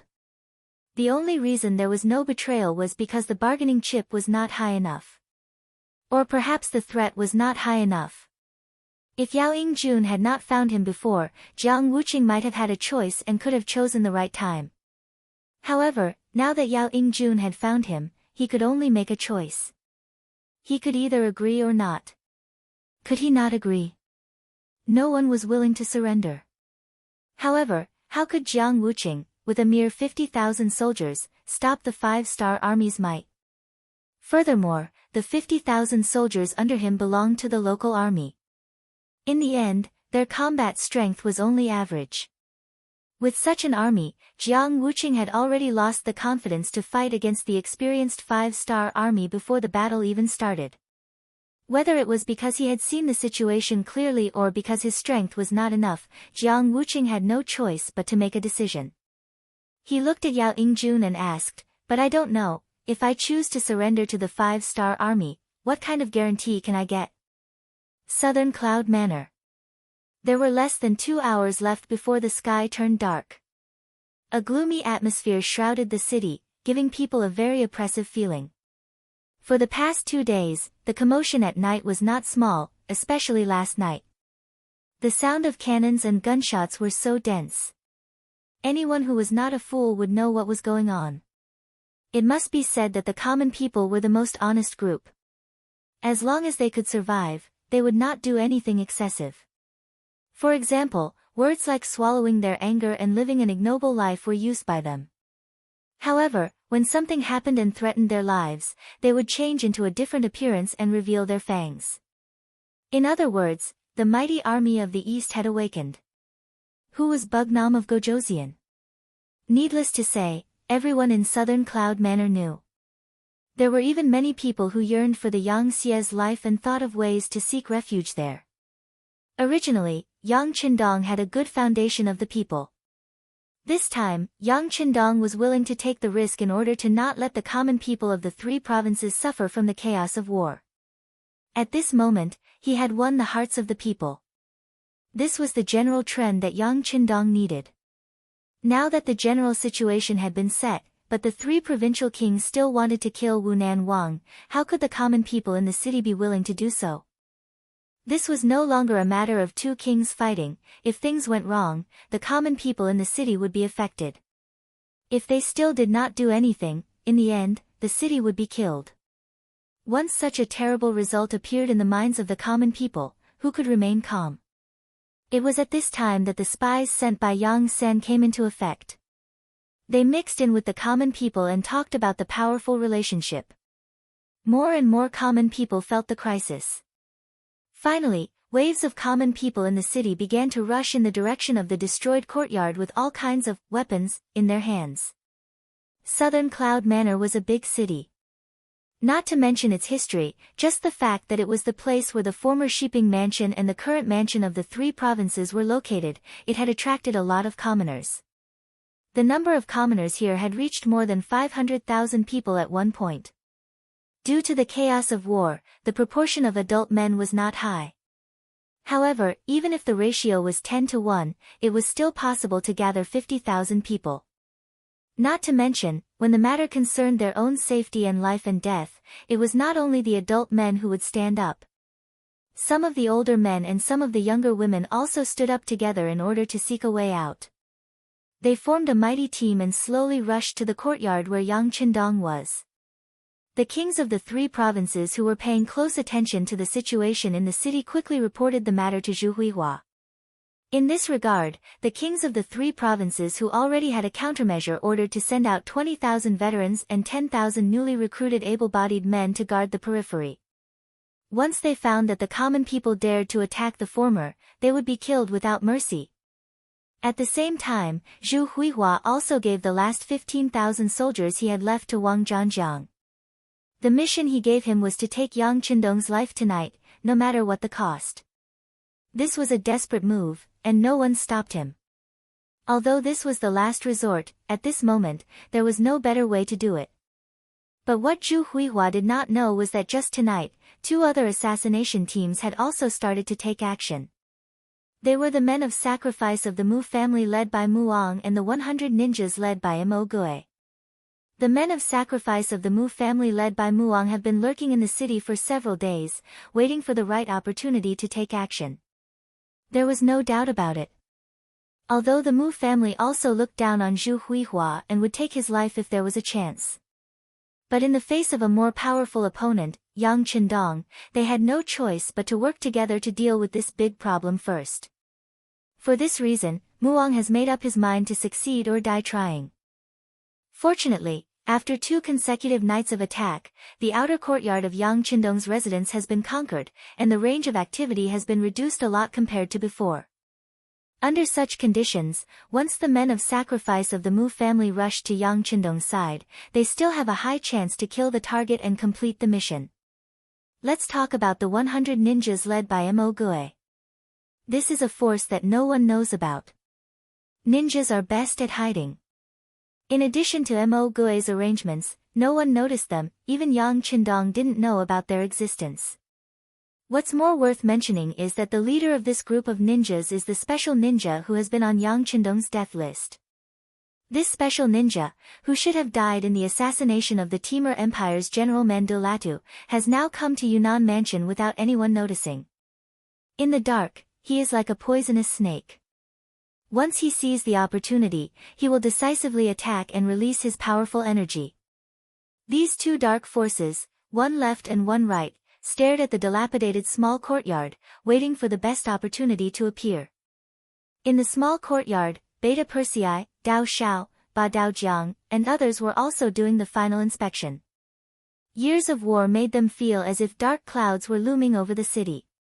Everyone knew that the enemy's attack tonight would only be more ferocious compared to the attack of the previous 2 nights. Fortunately, they have enough firearms and ammunition in their hands, which is their strongest confidence. During the day, they have already dug trenches to ensure that the soldiers can hide in them and kill all the enemies under the premise of enough self-protection. Beta Persei, leave a gap in the east. It was unknown when Yang Qindong had changed into the golden cloak. Although the sky was turning dark, it was still dazzling. Under the illumination of the remaining light, it emitted a myriad of rays of light, giving people the feeling that he was a god descending to the mortal world. Young master, you. Beta Persei was surprised when he heard this. Once a gap is opened, it may give the enemy an opportunity to rush into the small courtyard. If that's the case, it will be too dangerous. Execute the order. Yang Qindong didn't explain too much. Of course, he knew what he was doing. This is indeed a little risky, but if he doesn't do this, how can he find the forces hidden in the dark? Moreover, with his grandmaster-level skills and the large warehouse that he can use at any time, is there really nothing to be afraid of? Perhaps this is the boldness of the skillful. Not to mention, who doesn't have a backup plan? Since it was Yang Qindong's order, regardless of whether Beta Persei is willing or not, he can only carry it out in the end. A gap naturally appeared in the east. However, it is not obvious, at least not at a glance. This is exactly what Yang Qindong needs. If the gap is too obvious, isn't it the same as telling others that this is a trap? The reason why Yang Qindong chose to take the risk this time is to see if he can find the whereabouts of the traitor. If his defense is foolproof, how could the traitor appear? The Black Cavalry, who have long been prepared for a tough battle, checked the weapons in their hands for the last time. The telecommunications director, Wang Shan, also came to Yang Qindong's side and reported the contents of a few telegrams that he just received. Sixth Young Master, Yao Yingjun has persuaded Guizhou Province General Jiang Wuqing and has now taken over their military power. He has also sent 20,000 troops from Guizhou Province to Yunnan Prefecture. Sixth Young Master, after a day and night of long-distance attacks, my main army is now less than 300 miles away from us. They are confident that they will arrive outside Yunnan Prefecture before noon yesterday. Sixth Young Master, the intelligence department has sent news that Guangxi Province General Bai Kuan is now in close contact with the Southern Ming Imperial Court. It seems that there is a possibility of him being instigated at any time. Sixth Young Master, listening to the contents of the telegrams read out, Yang Qindong calmly looked ahead. He knew that after taking a big detour and eliminating the surrounding dangers one by one, he would finally have to face the Southern Ming Imperial Court. Okay, got it. At this moment, Yang Qindong did not feel too much joy. After all, once the war broke out, the ones who would suffer would be the lowest class of Han people. It would not be like when they attacked other countries and factions, where they could do anything to achieve their goals. Wang Shan seemed to feel that Yang Qindong's mood was a little gloomy, so he quietly left after replying. On the other hand, Yang Er walked up in confusion and said loudly, "Young master, don't be anxious.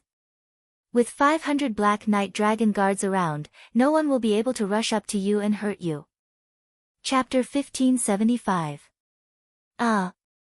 His originally gloomy mood disappeared without a trace because of Beta Persei's interruption. But it was also at this moment that Yang Qindong thought of telling Beta Persei a few words. Otherwise, with this person's character, he would definitely ruin his grand plan. Beta Persei, if the enemy rushes in from the east later, young master, I will take them out of here, and you just need to guard this place well. Don't worry about me, understand? Yang Qindong said with a serious look on his face. If it were any other subordinate, he would only need to give an order for the other party to carry it out. But facing Beta Persei, who was a straightforward person, some things had to be said more specifically. Why? Beta Persei wanted to get to the bottom of this, but fortunately, he still knew his place and immediately shut his mouth. But this did not mean that he had given up. On the contrary, he said carefully, "Young master, isn't this too dangerous? Why don't you let Dao Xiao or Ba Dao Jiang lead the team? I'd better stay by your side." "No need. In order to dispel Beta Persei's thoughts and not let him take the risk, Yang Qindong said in a very decisive tone, "It's not like you don't know young master's speed. You can't keep up with me. Okay, just follow orders." Beta Persei's face immediately fell when he heard that he couldn't keep up. In terms of skill and strength, the Yang faction could be considered to be full of talents. Yang Heir was considered to be one of the top existences. There were very few people who could convince him to submit. Yang Qindong was an exception. The two of them had exchanged countless moves in private. In the past, they could deal with each other once or twice, but now, they could not even last one round against Beta Persei. This made Beta Persei angry and happy at the same time. He was angry because his skills were too weak. He should have been protecting the young master. However, most of the time, he had become an existence akin to a decoration. This made him, who boasted that he was strong enough to establish himself with his fists and feet, lose face. He was happy that the young master had such shocking skills.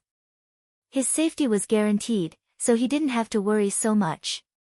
In terms of skill, he was indeed not on the same level as Yang Qindong. Although he was reluctant, Beta Persei still agreed. "Yes, young master, but you must be careful. Don't worry. I know what I'm doing." Yang Qindong also breathed a sigh of relief. He was really worried that Beta Persei would disregard his orders and follow him. If that was the case, he would not be able to say anything about Beta Persei's loyalty. Now that he was on his own, he didn't have to worry so much. As for his skills, perhaps it was because he had been reborn, or perhaps it was because he had Daikra with him. In short, whether it was his speed, strength, or reaction time, his body was indeed frighteningly high. In addition, the battlefield and killing techniques that he had learned in his previous life were there to assist him. Unless it was a close-range attack, as long as he had a little bit of time and opportunity to react, no one would be able to kill him. Because of this, he dared to take such a risk. It was also because of this that he dared to open an opening in the face of tens of thousands of enemies with only 500 black cavalry and set an exposed trap for the people who wanted to harm him. Not to mention, there was still the existence of the backup plan. Just now, Director Wang Shan had reported that the backup plan was in place and that they were prepared at any time. With this, now he just had to wait for the enemy to fall into the trap. Perhaps he could use this opportunity to find out the identity of the traitor. Yang Qindong was ready for battle and made all kinds of preparations. Outside the small courtyard, Wang Zhanjiang led nearly 20,000 troops and was ready to charge. They had already failed for 2 consecutive nights. They had sent out tens of thousands of soldiers and dozens of cannons, but they were still unable to do anything to an army of 500 surrounded. Even though the enemy had advanced firearms, Wang Zhanjiang was still not afraid. No matter how advanced the firearms were, they still needed to be controlled by people. He didn't believe that the enemy would be able to hold on for long under continuous attacks. As long as he had the chance to get close, the human wave tactic would be effective, and it would be time for him to reap the fruits of victory. Once he killed Bugnam of Gojoseon, his reputation would definitely soar.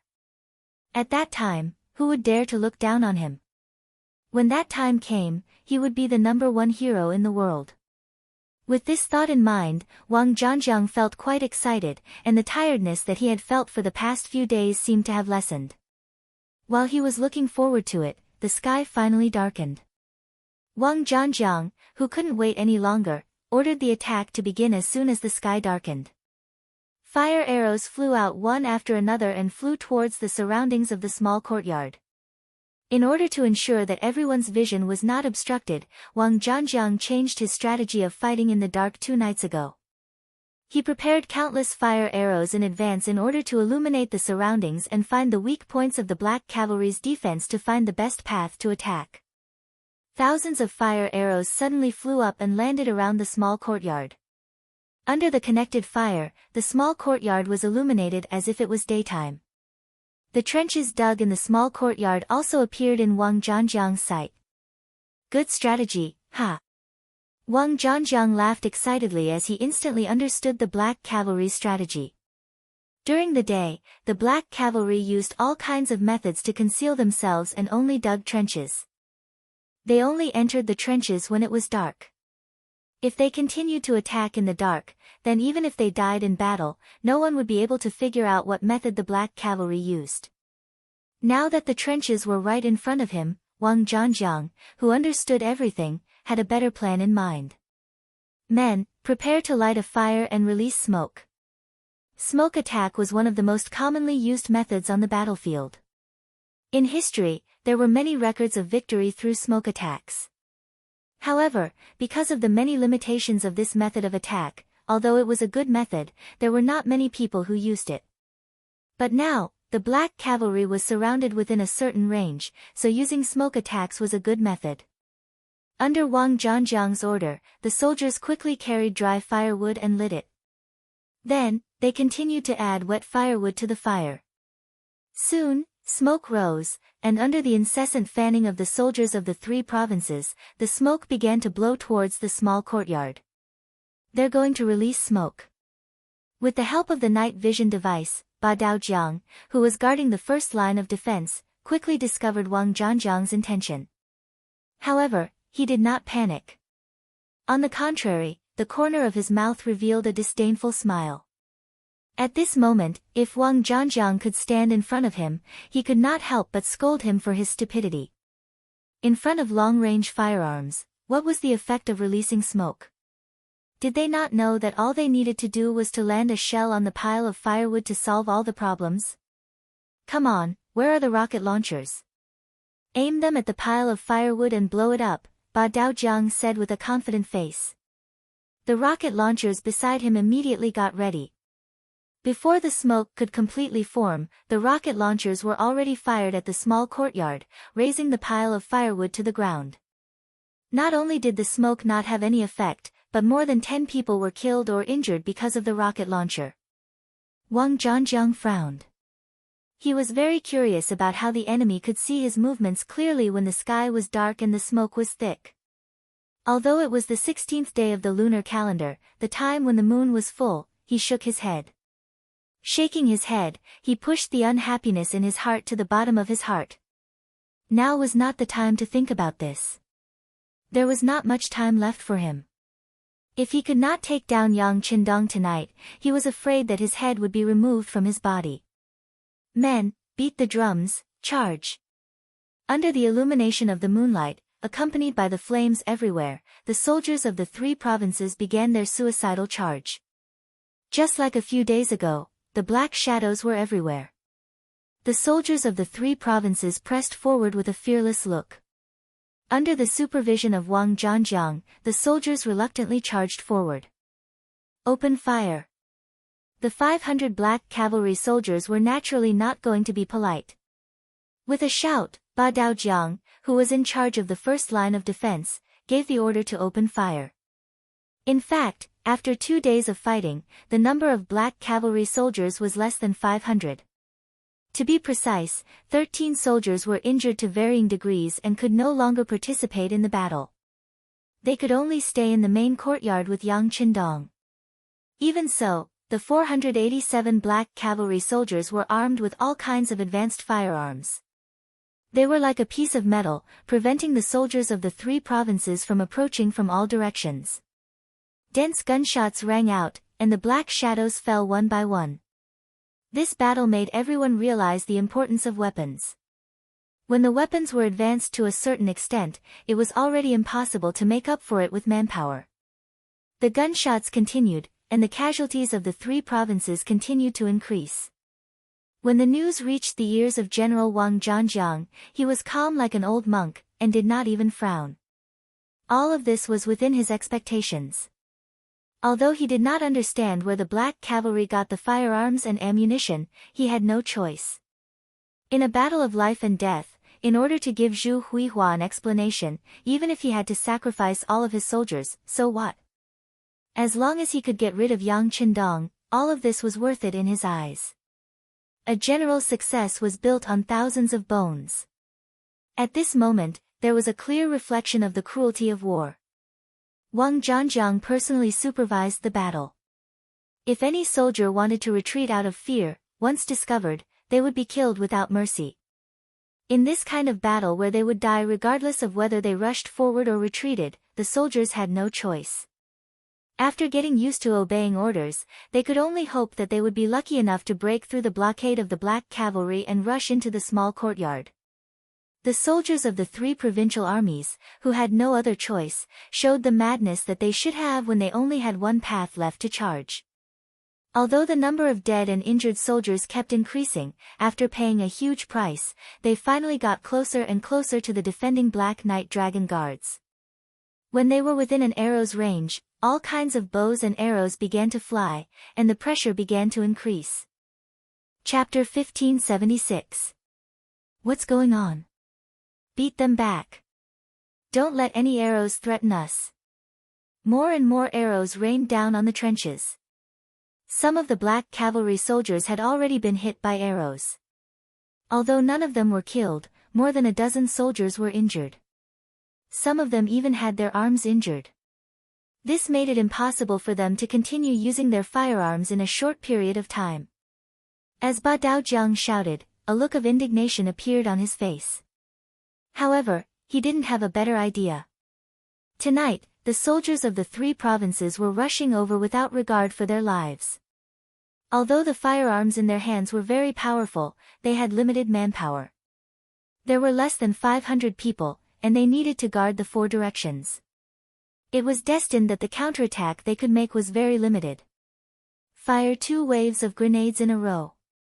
Beat back the enemies that are close to us. Captain Howling Blade had somehow arrived at Ba Dao River and started shouting. Then, a wave of grenades was thrown in all directions. Cries of agony were heard one after another. Many of the soldiers from the three provinces who wanted to approach them were killed. The situation was stabilized again. Sigh. A heavy punch fell from the sky. Seeing that they were charging fearlessly, the opportunity to defeat the enemy had appeared. However, it was indeed a pity that they had failed because of a wave of grenades. However, Wang Zhangjiang wasn't discouraged. Since they had the opportunity just now, he believed that they would have a second chance if they continued to charge. He continued to give orders. The entire army charged forward without stopping. The battle in the inner circle was in full swing. Outside the small courtyard, the sound of gunfire and cannons had attracted more and more civilians. The appearance of the civilians wasn't that sudden. After all, the same sound had been heard for 2 consecutive nights. Anyone who wasn't deaf could hear it. The difference was that although these people were worried for the first 2 nights, they didn't do anything. But now, the civilians were making a move. From all directions, more than 15,000 civilians rushed towards the small courtyard. General Kai Wenju, who was in charge of the security of the outer circle, didn't look nervous at all. Perhaps this was due to inertia. In front of the army, the civilians were just livestock that could be driven around at will. Men, set up the formation. Archers, get ready. If the commoners dare to come close, shoot them down. Kai Wenju, who was riding on his horse, said calmly. Compared to the civilians who didn't have much fighting power, he was much more fortunate than Wang Zhangjiang, who could die at any moment in the inner circle. Kai Wenju had a calm expression on his face, but if he knew that 1/10 of the 20,000 soldiers under him were Cold Vanguard warriors and thousands of new recruits had already been convinced by the Cold Vanguard warriors, he would not be able to remain so calm. As the saying goes, to catch bandits, first catch the ringleader. Kai Wenju didn't know that he had already become someone's target. Cheng Hu, the commander of the Cold Front Army's 1st Division and 1st Regiment, was currently hiding in the army, watching Kai Wenju's every move. Anyone who had been in the army knew that one was always the most powerful existence in an army. For example, in a company, if a company's first-grade officer died in battle, then the one to inherit their position would definitely be a platoon leader. Logically speaking, if the platoon-level officers all died in battle, the one who would inherit their positions would definitely be the platoon leader. This clearly showed the importance of this platoon leader. For Cheng Hu to be able to become the commander of an army's 1st Division and 1st Regiment, his ability was naturally not to be underestimated. Since he had his eyes on Kai Wenju, how could he escape from Cheng Hu's grasp when the enemy was in the open and Kai Wenju was in the dark? Attack! Seeing that the commoners were getting closer and closer, and that many of the soldiers from the 3 provinces had already started to knock their arrows, Cheng Hu, as the commander, shouted loudly. He drew his scimitar and charged towards Kai Wenju on his horse. With a shout, hundreds of cold vanguard warriors also drew their scimitars and charged towards Kai Wenju. They only had one target, General Kai Wenju on his horse. The formation suddenly became chaotic. Many of the soldiers from the 3 provinces didn't know what was going on. They only felt people charging past them, and if anyone dared to stop them, they would quickly be knocked to the ground and never be able to get up again. This sudden turn of events left many of the soldiers of the 3 provinces scratching their heads in confusion. Before they could figure out what was going on, Kai Wenju, who was riding on the horse, had his head chopped off. Blood sprayed everywhere. Cheng Hu's personal strength was naturally unquestionable. Just the number of cold vanguard warriors and officers trained by him numbered more than 1,000. Having fought with countless people, he had long trained himself to be invincible in close combat. Coupled with the fact that he was unprepared, it would be strange if Kai Wenju could escape. Without even having the time to react, the commander of the troops, Kai Wenju, was killed on his horse. When the other soldiers from the 3 provinces saw this scene, all of them turned pale with fright. More importantly, the person who killed the general was wearing the same uniform as them. This was the most frightening and inexplicable thing. Why did the soldiers dare to kill the general? If these people dared to kill the general, would they also dare to kill them?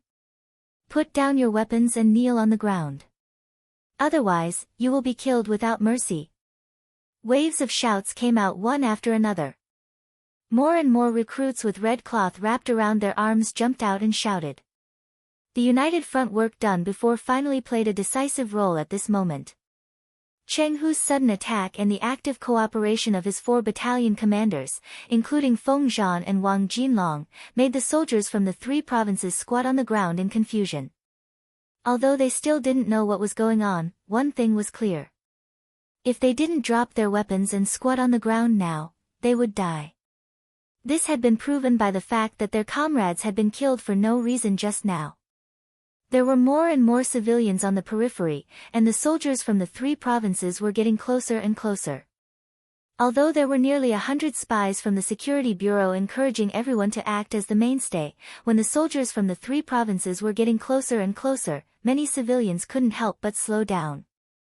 They were civilians and hadn't received any relevant military training. When facing regular soldiers with armor and swords, it would be a lie to say that they weren't nervous.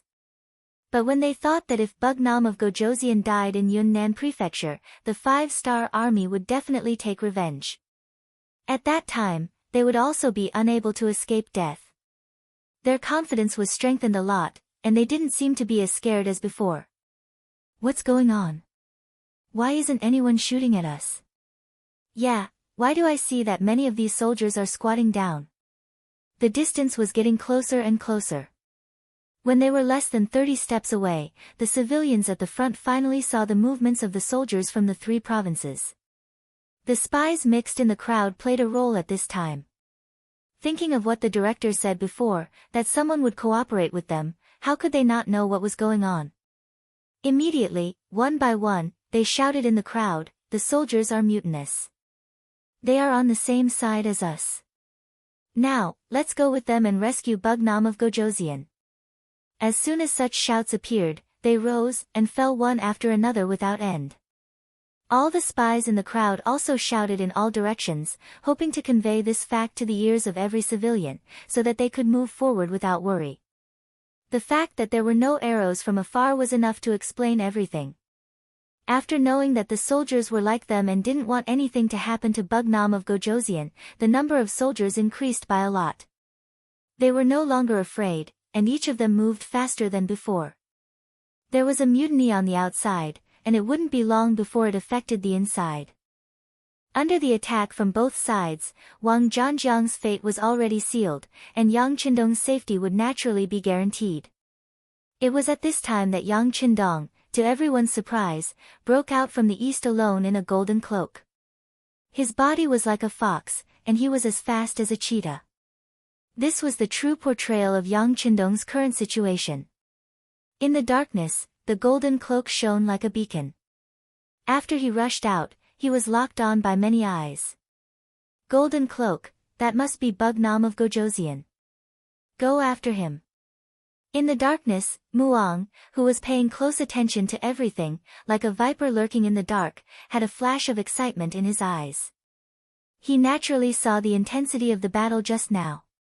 When he saw how the Black Cavalry relied on the advanced firearms in their hands to repel the attacks of the three provincial armies again and again, he was anxious and uneasy. After observing the battlefield, Muang came to the east. In his opinion, the defense here seemed to be weaker. If he had to launch an attack, he would definitely choose to attack here. Hiding in the east, he didn't know if the three provincial armies could break through the Black Cavalry's defense line if this continued. If they couldn't, once Yang Qindong walked out alive, who could restrain him? Where could they find such a once-in-a-lifetime opportunity? Yang Qindong must die. Otherwise, he would have to go and die. This was the military order he gave to his uncle, Ping Shi Wang Mu Bin, before he came. With the military order in front of him, Muang was still thinking about whether to launch an attack in the chaos. The men he brought were men of sacrifice trained by the Mu family with great effort. In terms of skills, they were naturally not comparable to the ordinary soldiers of the three provincial armies. Even so, he was not 100% confident that he could bring 200 men of sacrifice to the Black Cavalry. While he was still struggling in his heart and unable to make a final decision, Yang Qindong rushed out. Especially when the other party deliberately stopped in the process of charging. With the help of the moon, they could see his face clearly. Needless to say, Muang was excited. Chapter 1577. He thought that this mission would be very difficult to complete, and the 200 men he brought with him would be thrown here. He never thought that Yang Qindong would actually rush out. Could it be that the Black Cavalry's defensive line was no longer safe? It's just that this is not what Muang should care about now. What he needs to do now is to catch up with Yang Qindong and kill him. Having seen the portrait of Yang Qindong countless times, Muang believed that he would not recognize the wrong person. Therefore, after Yang Qindong, who was wearing a golden cloak, rushed out from the east and kept running away, Muang took him and 200 men under him like ghosts in the night and chased after Yang Qindong. As soon as Muang moved, in the same darkness, the 100 ninjas also moved. For Yang Qindong's appearance and figure, even if he turned into ashes, Bujishi could not forget it. So in just a face-to-face, Bujishi could be 100% sure that the person who escaped was Yang Qindong. Even so, how could he let go of this once-in-a-lifetime opportunity? Yang Qindong appeared, and he was still alone. His appearance also directly attracted the pursuit of 200 men of the Mu family and 100 ninjas. Besides, at this time, Yang Qindong, with the idea of being bold, rushed out from the protection of the Black Cavalry. The reason why he did this was that he wanted to lure the enemy into the trap, and secondly, doing this could also reduce the pressure on the Black Cavalry, so that he could go all out and fight without any scruples. It's just that when he really rushed out, Yang Qindong was not sure whether someone would chase after him or not. It wasn't until he met the soldiers of the three provinces who were charging at him from the outside, and used his body to quickly weave through them, that he heard the dense footsteps behind him. Only then did a relaxed smile appear on his face. With Yang Qindong's current skill, his hearing was naturally better than ordinary people. Just from the sound of those footsteps, he could feel that the strength of the people who came was definitely not comparable to the ordinary soldiers of the three provinces. From the orderly and light footsteps, Yang Qindong could feel that the other party's breathing was very stable. They should be the work of a well-trained master. Thinking that these people were masters, Yang Qindong couldn't help but rejoice in his actions. If it wasn't for this risk, the killers who waited for a long time and didn't have a chance to attack the small courtyard together with the soldiers of the three provinces. If so, the loss of the Black Cavalry would be inevitable. Ha, come on, I hope you can keep up with my speed. After a smile that others couldn't see flashed across the corner of Yang Qindong's mouth, he stomped his feet on the ground and rushed forward again. With only 50% of his strength, Yang Qindong could keep a safe distance from the pursuers behind him. Yang Qindong led the way in front without any hurry. Behind him were the men of sacrifice led by Muang and the ninjas led by Chueisho. As the two sides chased and fled, the distance between them and the small courtyard was getting farther and farther. Keep an eye on him, don't let him run away. Muang was very excited at this time. When he spoke, he looked back, and then his eyes flashed with helplessness. Unlike Yang Qindong's skill, he could rush out of the encirclement of the 3 provinces without any injuries. When he led his men to break out of the encirclement, it took him some effort. The moment he collided with the soldiers of the 3 provinces, both sides were entangled for a short period of time. After sacrificing the lives of several men of sacrifice, he finally managed to kill his way out. This was because the soldiers of the 3 provinces were not prepared in the dark. Otherwise, Muang didn't dare to think about how many of the 200 men of sacrifice could escape alive. Now that several people have died, and all of this will fall on Yang Qindong's head, Muang's killing intent was even stronger at this time. Chueisho, who was one step behind them, was not any better. Just now, after a fierce battle, after losing the lives of several ninjas, they were able to rush out. Although they were reinforcements invited by Zhu Huihua, before their identity was announced, ordinary soldiers of the 3 provinces didn't know who they were. If they met on the battlefield, they were either comrades or enemies.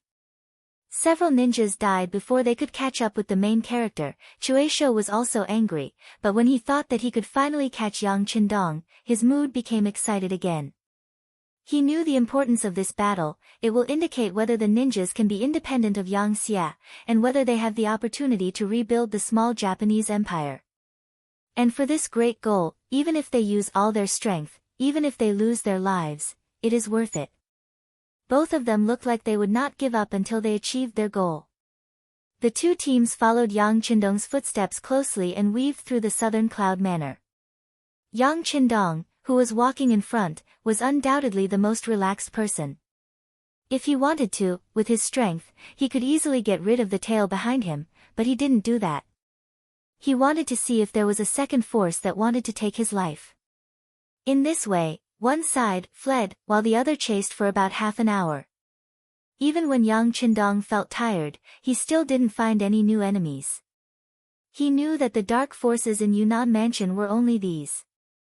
He looked at the direction and went to the Xing Wang Temple in the east of the city. Xing Wang Temple, in the Great Ming Dynasty at that time, almost every town had one. It represented a kind of sustenance for the people. As the Xing Wang Temple of Yunnan Mansion, it covered a large area. It was equivalent to the size of a courtyard, and it was protected by a courtyard wall. It had its own independent courtyard.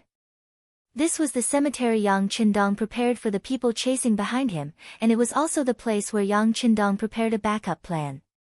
Just now, he had passed by it twice. He believed that the people who had been lying in ambush must have made all kinds of preparations.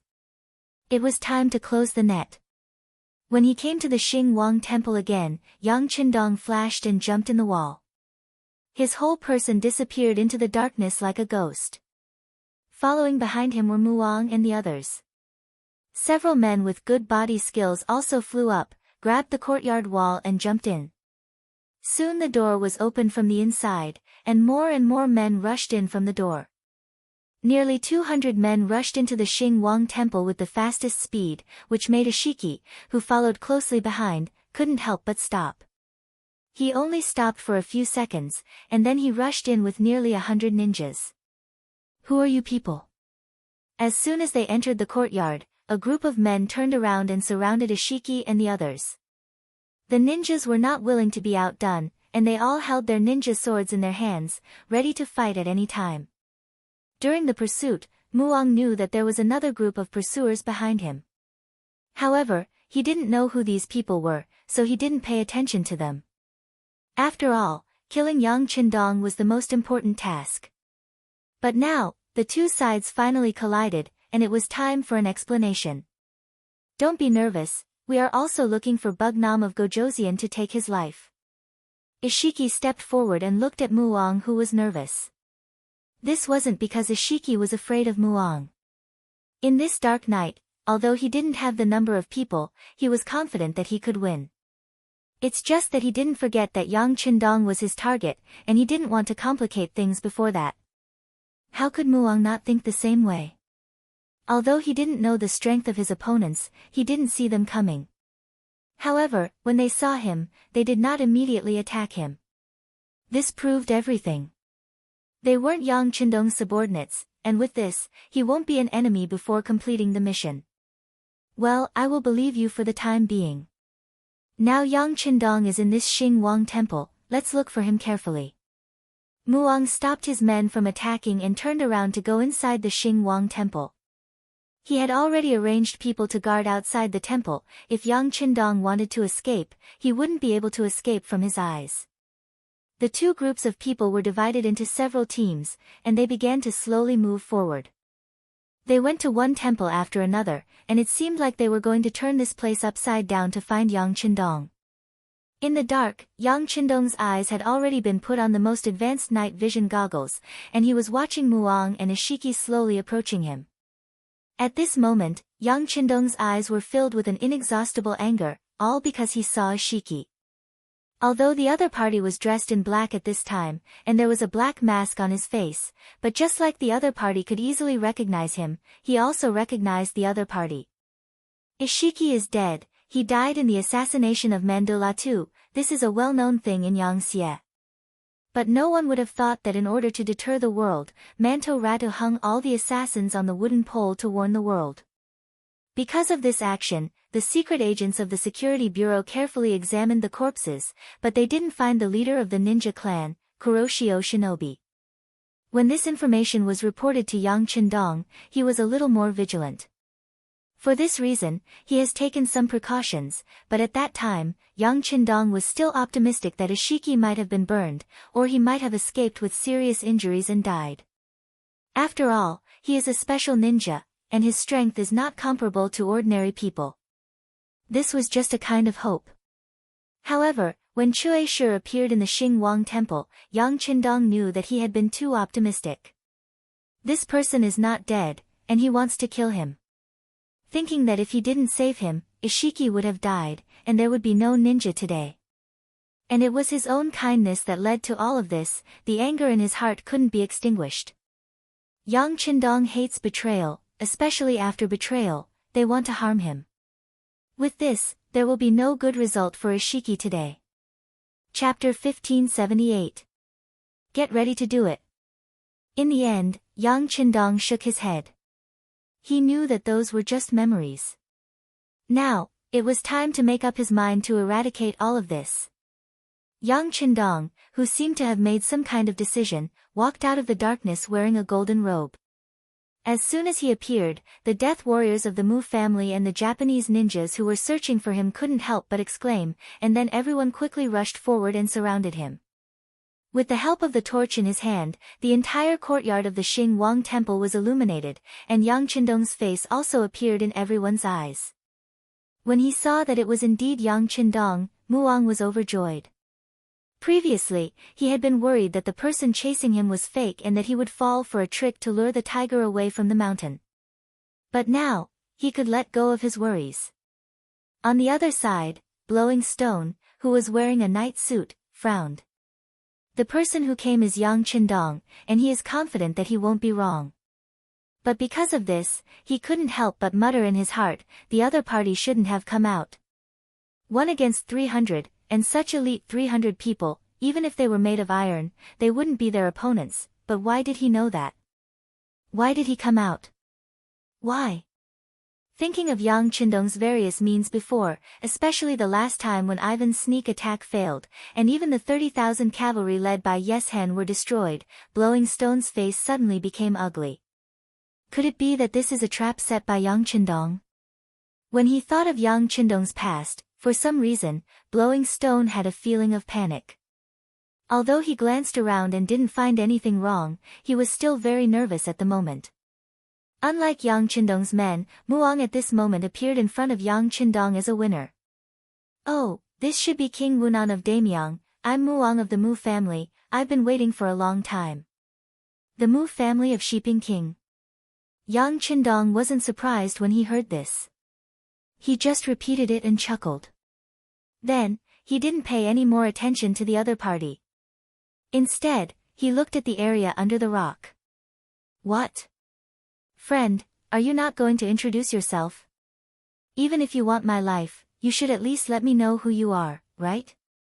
Yang Qindong was so calm that people who didn't know would think that this was his home ground. So when they heard this, many of the Mu family's death warriors and ninjas showed resentment on their faces. As ordinary ninjas, although they know that they once worked for Yang Xia, they don't know that everything they need for training, such as food, clothing, shelter, transportation, etc., was provided by Yang Qindong. They thought that the upper echelons had no choice but to lower their heads and submit to others in order to survive. In fact, several special ninjas like Kurosawa also said this to the people below. This caused everyone to look at Yang Qindong without the slightest bit of gratitude, only murderous intent and anger. But Chuisho is different from ordinary people, he knows everything. When he saw Yang Qindong's eyes looking at him, he knew that the other party already knows his identity, otherwise, he wouldn't question him in such a tone.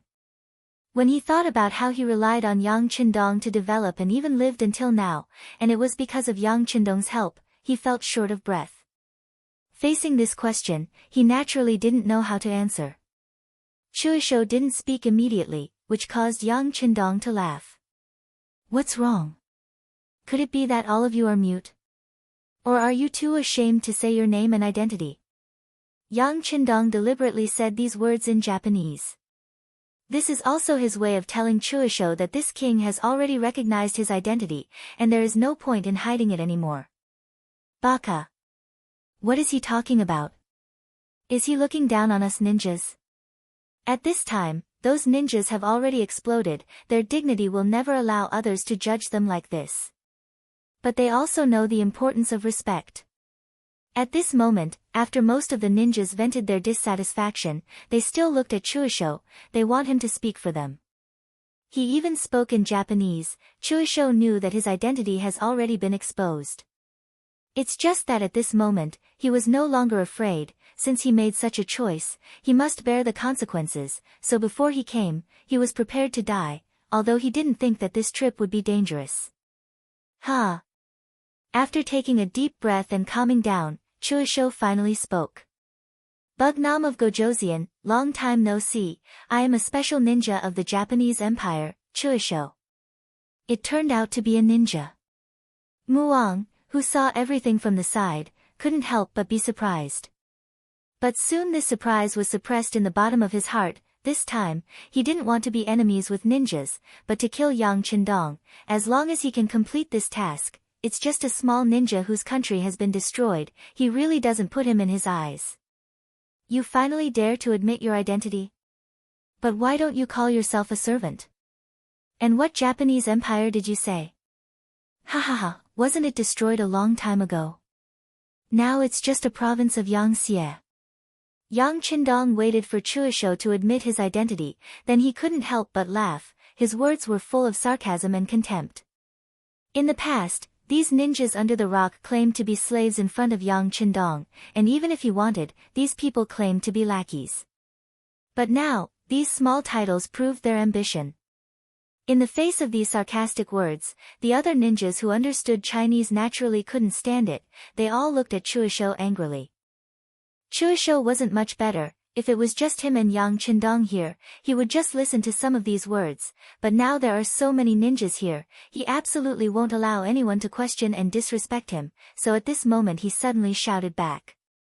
"Bugnam of Gojoseon, the past is the past, please speak with dignity." "Dignity, bah." Yang Qindong opened his mouth and spat. "A group of people who are willing to be dogs in order to survive, you want others to respect you, you think too highly of yourselves. Let me tell you, a dog is a dog, even if it's wearing clothes, it's just a pet called by the master. In the face of a master who gives you food and drinks, you have to learn to wag your tail and beg, not to be treated with equal respect like a human, because you don't deserve it. After saying these words, it didn't seem to be enough. Yang Qindong continued to say. If it wasn't for this king, you would already be dead. How could you have your current scale? Without this king's money, how could you recruit people and train them wholeheartedly? Do you really think you can deny everything just because you've eaten everything? Facing Yang Qindong's questioning, Chuishou opened his mouth several times to say something, but in the end, he didn't say anything. Yang Qindong was right. If it wasn't for his pity and help, they would have already been killed by the samurai of the Japanese Empire. They wouldn't have been able to survive until now, let alone develop and grow stronger. They were once their benefactors, but now they don't want to repay him, they want to kill their master. What they did was indeed a bit too much. After venting for a while, Yang Qindong's mood seemed to be better. He opened his mouth and said, "All right, let the past go with the wind. Since you have chosen to be enemies with this king, then there's no meaning in saying those things. Now that you have found this king and want to kill this king, can you tell me who ordered you to do this? Oh, don't say no. If you want to train ninjas, without enough money, it's impossible. Don't try to fool this king." With a change of topic, Yang Qindong placed the question on the person behind the scenes.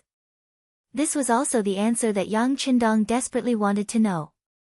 Wasn't the reason why he took such a risk on this trip for this answer, to find out who the traitor was? Yang Qindong didn't mention the past, he just wanted to know who ordered them to do it. This request was already very low. Before a prisoner died, they were allowed to eat a full meal, not to mention Yang Qindong, who was their benefactor. But he just wanted to know who was behind the scenes. This was not too much. If Chuishiki knew the answer, he would tell Yang Qindong. But unfortunately, he really didn't know. Chuishiki shook his head. Bugnam of Gojoseon, it's not that Chuishiki doesn't want to tell you, I really don't know, I only know to listen to Mo Gue's orders. Mo Gue? Who is he? Although Yang Qindong was somewhat dissatisfied with this answer, he also knew that Chuishiki really didn't know, otherwise, he wouldn't refuse to answer this question. I don't know who he is, I just know everything, I just listen to him. By the way, he should be in the palace of the 3 provinces now, beside the 3 provincial kings. It's a pity, I'm afraid that Bugnam of Gojoseon will never see him again. Chuishiki said while shaking his head, as if he was going to die here today. He was destined to not know the result. Mo Gue, right? I'll remember this name. Yang Qindong nodded heavily, as if he attached great importance to this name. Seeing that Yang Qindong was still hesitating about this matter, seeing that Chuishiki seemed to have answered his question, and seeing that it was getting late, Muang laughed loudly. Well, Bugnam of Gojoseon, you should know everything you need to know, now you shouldn't have any last wishes, it's time to go on the road. Go on the road? With just you? You're just a small child of the Mu family. Do you know that I'm Bugnam of Gojoseon, the emperor of the Great Ming Dynasty, recognized by the emperor of the Great Ming Dynasty, Bai Ming, and the emperor of the Southern Ming Dynasty? Do you know that you're offending your superiors by doing this to me? Seeing that Chuishiki couldn't ask any more questions, Yang Qindong turned his gaze to Muang. Chapter 1579. Muang had never experienced Yang Qindong's methods. He had only heard about them, so Muang was not afraid of him. Seeing that Yang Qindong still wanted to use his position to oppress others, Muang could not help but burst into laughter. Ha ha ha, Bugnam of Gojoseon. The emperor personally conferred the title. Don't you think it's ridiculous to say this? Don't you know that all this is because you were forced to do so? You're just a courtier. Instead of thanking the emperor for his kindness, you only want to rebel and become the emperor. Now you still have the face to talk about these principles. Don't you feel ashamed? Muang's scolding attracted a burst of cheers from the men of sacrifice around him. Although they had not made a move yet, it was obvious that their young master Mu was much better than the special ninja of the Japanese Empire. This was something they should be proud of. Yang Qindong listened to all this carefully, and there was no trace of unhappiness on his face. This was because he knew that Muang wasn't the only one who thought this way. Most of the officials of the Great Ming Dynasty were also thinking this way. This was everyone's intuition about him. He really needed to understand it. It was a pity that Muang's eloquence was only so. After saying this, he shut up. Perhaps he was disappointed that he did not see Yang Qindong flying into a rage, so he lost interest. Why don't you continue? Yang Qindong, on the other hand, didn't seem to have heard enough and asked such a question. This really angered Muang. He had never seen such a thick-skinned person. For a moment, he did not know what to say. He simply did not answer. Instead, he clenched the long sword in his hand and shouted, "What's there to say to a dying man?" "Oh, I see." Yang Qindong nodded as if he understood, but then shook his head. "I gave you a chance to vent your dissatisfaction. If you don't want to say it, then there's really no chance. However, I have to warn you that your actions will bring disaster to the entire Mu family and Shiping King. I hope you won't regret it when you meet in the netherworld." Regret? You should be the one regretting it. At the very least, you should die before us. Men, do it. Muang didn't want to say anything else. Perhaps because he couldn't see Yang Qindong's fear, Muang felt that it was unnecessary to say anything. It would be better to take him down and cut him into 1,000 pieces. That's right, we should do it. Do it. As Muang's voice fell, Yang Qindong actually nodded in agreement, and then said the same thing. Then, the sound of a dying person wailing could be heard. This voice made Muang and Bao Shi, who were about to make a move, freeze. They couldn't help but stop moving forward. Bang! The closed door of the temple behind them was suddenly knocked open from the outside. Then, a group of black figures jumped in and blocked the direction of the door. Not only that, at the same time, on the courtyard wall, a group of men in black rushed out from behind Yang Qindong. As soon as they appeared, they surrounded Muang and Bao Shi. The sudden change shocked Muang and Cui Ishida.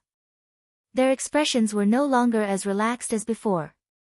The men of sacrifice sent by the Mu family were all very strong. If they were fighting on the battlefield, any one of them would not be afraid of 3 to 5 people.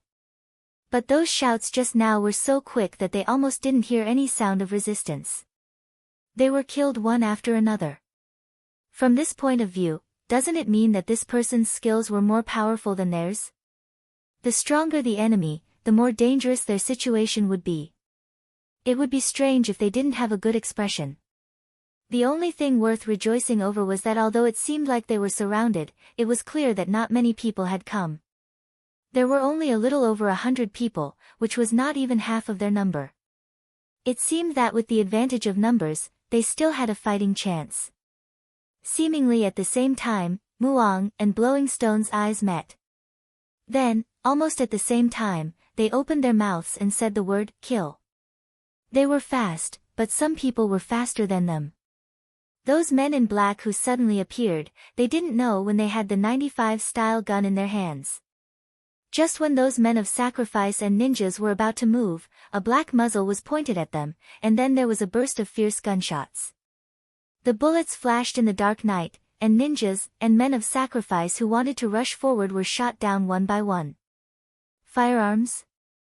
When they saw the men in black took out these things, whether it was Muang or Bao Shi, their face changed. A strong sense of crisis also pressed down on them, making their originally confident faces lose their confidence. Retreat. Go. Almost one after the other, Bao Shi and Muang gave the order. In their view, although they had the advantage in numbers, in the face of powerful firearms, it was too difficult to win. In that case, it was better to escape first. Anyway, Yang Qindong was still in Yunnan Mansion, so they didn't have to worry about not finding an opportunity to kill him. It's just that at this time, they still wanted to retreat, but it was not so easy. A smoke bomb was thrown at them, the strong smoke exuded a nauseating smell, and their eyes couldn't help but shed tears of pain. In a short time, most people were hit and lost the ability to resist. Throw the flash bomb. Another voice came out, followed by a series of hand grenades that could blind people's eyes. They were thrown in the courtyard, making those men of sacrifice who wanted to escape in the dark, especially the ninjas, have no choice but to stop. Forget about the men of sacrifice. Their advantage was that they were not afraid of death. When their strength was obviously inferior, they were just like straws that could be harvested at any time. Ninjas were different.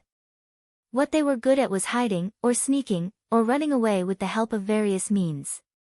Whether it was using the surrounding environment or the reflection and refraction of light, in short, when it came to escaping, few people dared to say that they were the best. Not to mention in the originally dark environment, as long as they couldn't be killed in the first place, once they escaped, it would be extremely difficult to catch them. It was precisely because they knew and understood this that those flash bombs were thrown out. When a strong light suddenly came out and met the eyes of those ninjas, at that moment, they felt that there was a vast expanse of white in front of them. At this moment, they completely lost their direction, let alone escape. When the flash bombs appeared, the men in black with special goggles moved. They had been trained for this for a long time, and with the protection of the goggles, the flash bombs' damage to them has been minimized. One side couldn't see anything, and the other side's vision was normal, so it was easy to imagine what would happen. The sound of gunshots came out, hitting the legs of the men of sacrifice or ninjas one after another. Soon, the Xing Wang temple was dyed red with blood, and a burst of fishy smell also assailed their nostrils, making them want to vomit. Vomit. Those assassins who first experienced the smoke bombs, then the flash bombs, and then the smell of blood finally couldn't stand it anymore. They began to bend down, lowered their heads, and vomited. But even if they had lost the power to resist in a short time, the gunshots still didn't stop. One by one, their legs were penetrated by bullets, and blood flowed out. One by one, they couldn't stand still and fell to the ground. In a short time, the assassins who wanted to resist and break out of the encirclement stopped moving. They fell to the ground one by one, wailing and screaming. At the same time, their bodies were twitching.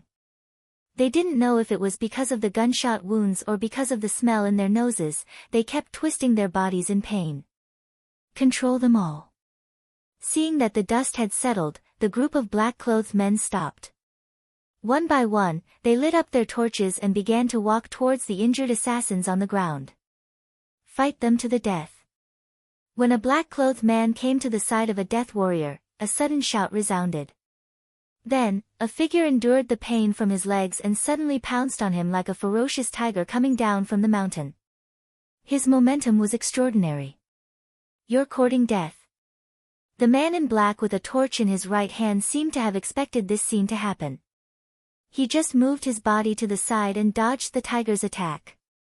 Then, when the assassin's figure missed, a torch hit the assassin's back.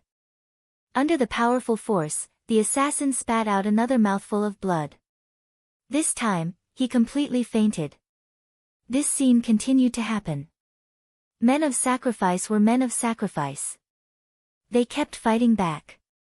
Although they had lost the support of their legs, they still fought back. However, those men in black all seemed to have unique skills. Not only were none of them injured, but they all used a single move to subdue the killers who were still unwilling to give up. Once again, they knocked them unconscious on the ground. Among them, the most obvious one was the man in black who fought against Muang. Muang was allowed to lead the team. Needless to say, his skills were excellent. Therefore, although his legs were penetrated by bullets just now, he did not give up the last chance. When he endured the pain in his legs, he jumped up and rushed toward the man in black. He was full of confidence that his sneak attack would succeed. Although he did this, he still could not avoid the result of death. But it was probably the best result to be able to drag one of them down with him before he died. Although it was said that it would be faster if it was late, when he really attacked, Muang was disappointed again. The moment he flew up, he felt that something was wrong. Then he found that in the face of his absolute counterattack, his opponent did not panic. He even saw the disdain in his opponent's eyes under the moonlight. Then, facing his fierce attack, his opponent did not dodge. On the contrary, his opponent met his attack head-on with his left fist without a torch. Chapter 1580. Logically speaking, it was a good thing that the opponent didn't dodge. But for some reason, Muang had a bad feeling in his heart. Soon, his feeling became reality.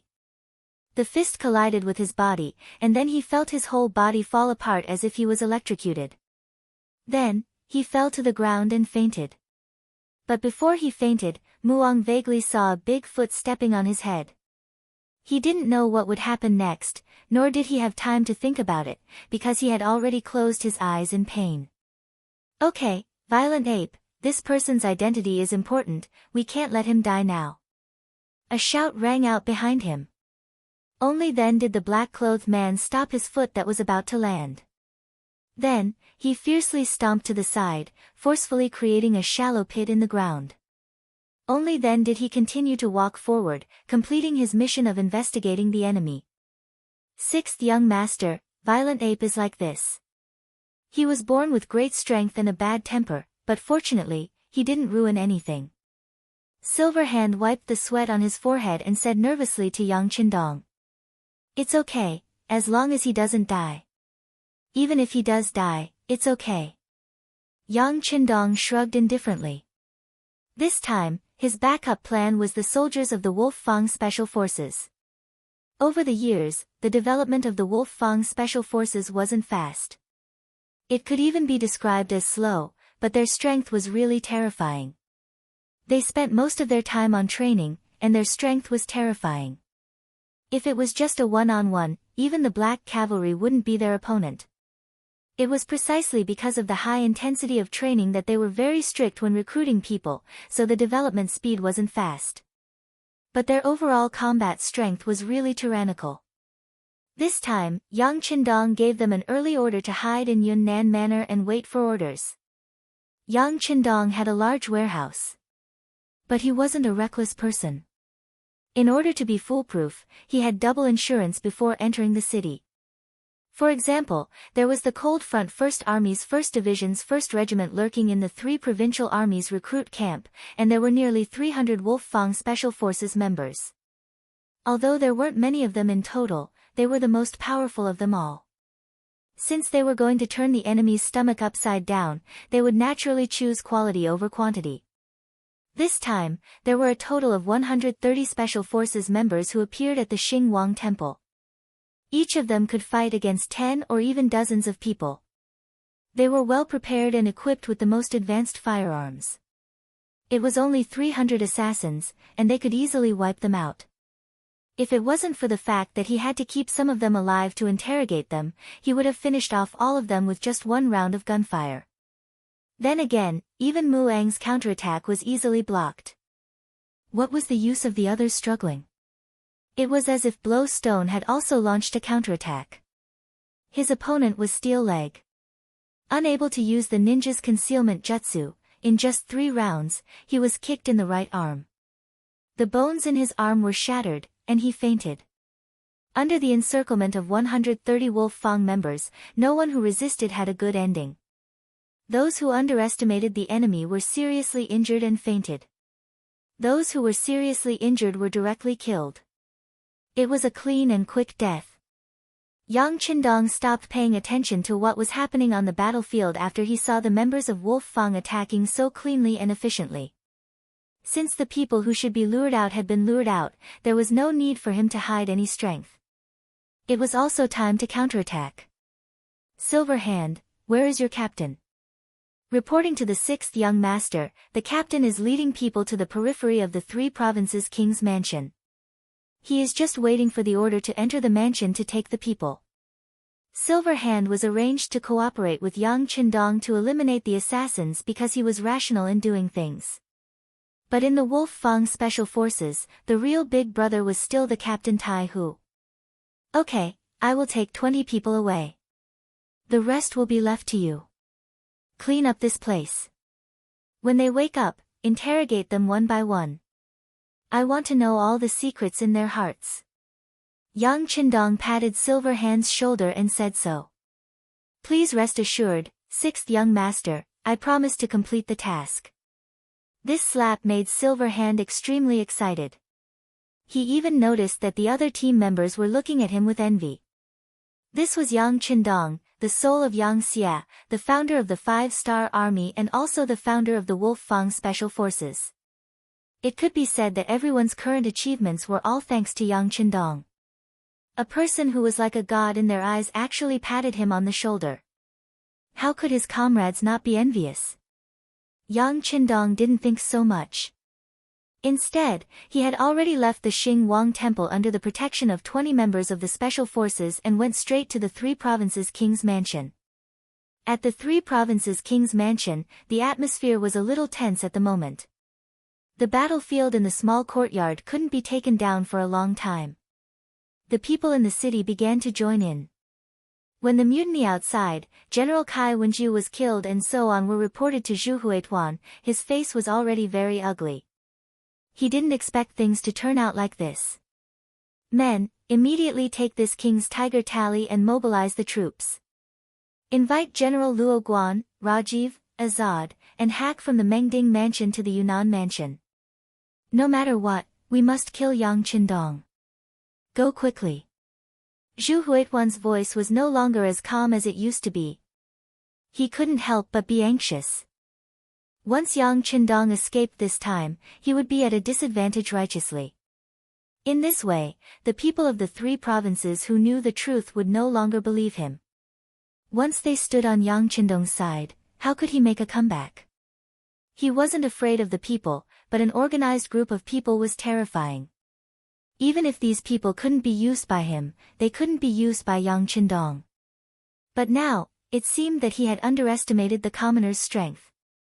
To think that they had gathered an army of over 10,000 commoners right under his nose. What kind of means did they have to use to achieve this? Thinking of this, Zhu Huihua felt his scalp tingle. He felt as if a huge mountain was pressing down on him, making it hard for him to breathe. The best way to solve all of this was to kill Yang Qindong. Once this person was gone, the people would lose their nuclear core force and it would be much easier to deal with them. In the end, Yang Qindong had to die. That's right, inform Wu Yingtu to immediately enter the city and cooperate with General Meng Ning to take over the city's defense. Once the Five-Star Army appears outside the city, we must defend the city and wait for reinforcements. After thinking about it, Zhu Huituan decided that this Miao King would come in handy. Zhu Huituan didn't completely believe in the Miao people. Therefore, on the surface, it seemed like he put Wu Yingtu in an important position, but he didn't allow the Miao army to enter the city. He only allowed them to set up camp outside the city. But now, seeing that the situation in the city was getting out of control, he thought of the 10,000 Miao soldiers and decided to put them in an important position. After giving out a few orders, Zhu Huituan sat back on the throne and his face looked much better. Next, he waited for news and battle reports from various parties. At the same time, he was also looking forward to the possibility that Wang Zhangjiang could kill Yang Qindong. Zhu Huituan didn't know that Yang Qindong had already left the courtyard in the dark. Not only that, but the two assassin teams that were most likely to threaten his safety were also eliminated. However, this wasn't the worst. The worst thing was that his mansion was surrounded. Even the slightest movement here couldn't escape the surveillance of the Langia Special Force led by Tai Hu. Just like the few messengers he sent out, it seemed like they had left the mansion and were safe. However, as soon as they walked into the nearby streets, they would be immediately intercepted and killed. It was still okay if they put down their weapons and surrendered, they could still live. However, anyone who resisted would be killed without mercy. In other words, all the orders in the mansion were only to enter and not to leave. After Yang Qindong arrived outside the mansion, the news couldn't even enter because there was no need to hide anything. They could directly lay their cards on the table. The sixth young master, Yang Qindong's appearance made Tai Hu and the others excited. Their eyes were filled with admiration. Although Tai Hu was the captain of the Langia Special Force and looked majestic, they were originally a special force that was independent of the Five-Star Army. In other words, their actions were not under the jurisdiction of the Five-Star Army. They didn't need to report their whereabouts. They were very mysterious and powerful. However, this was only in front of ordinary people.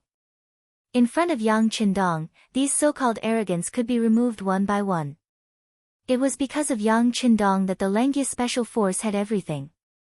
It was also because of Yang Qindong's support that the Lengyue Special Force could be treated like this. Therefore, when facing the real founder of the Lengyue Special Force, Tai Hu and the others only had respect and obedience in their eyes. Well done. Yang Qindong had always been a person who was not stingy with his praise. When he walked to Tai Hu's side, his right hand naturally fell on his shoulder and gently patted him.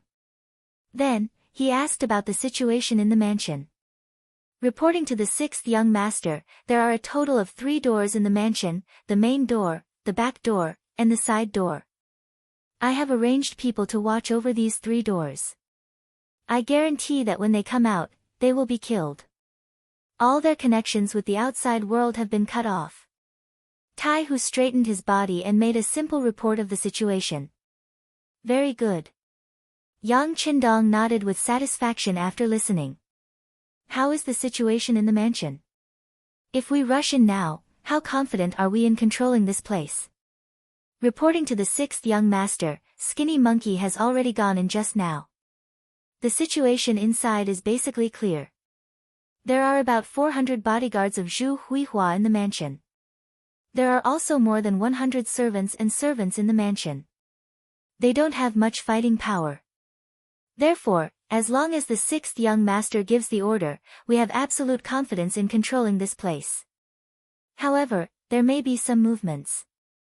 After all, no one knows if Zhu Huihua has other means of rescue. When Tai Hu said this, he didn't look very confident. Chapter 1581. To be able to become the king of 3 provinces, it was normal for him to have some tricks up his sleeve. However, if he was not wrong, he would only release smoke to warn others of the danger. However, since Yang Qindong had decided to make a move, he was naturally not afraid of others knowing. Moreover, Chushi had already said that there should be a person called Mo Gui in the palace. He was the most troublesome existence because he knew nothing about this person. He did not know if this person had any other tricks up his sleeve. Whatever, the city is already in chaos. Now that the citizens have joined the war, we can't wait any longer. Otherwise, we will lose our strength.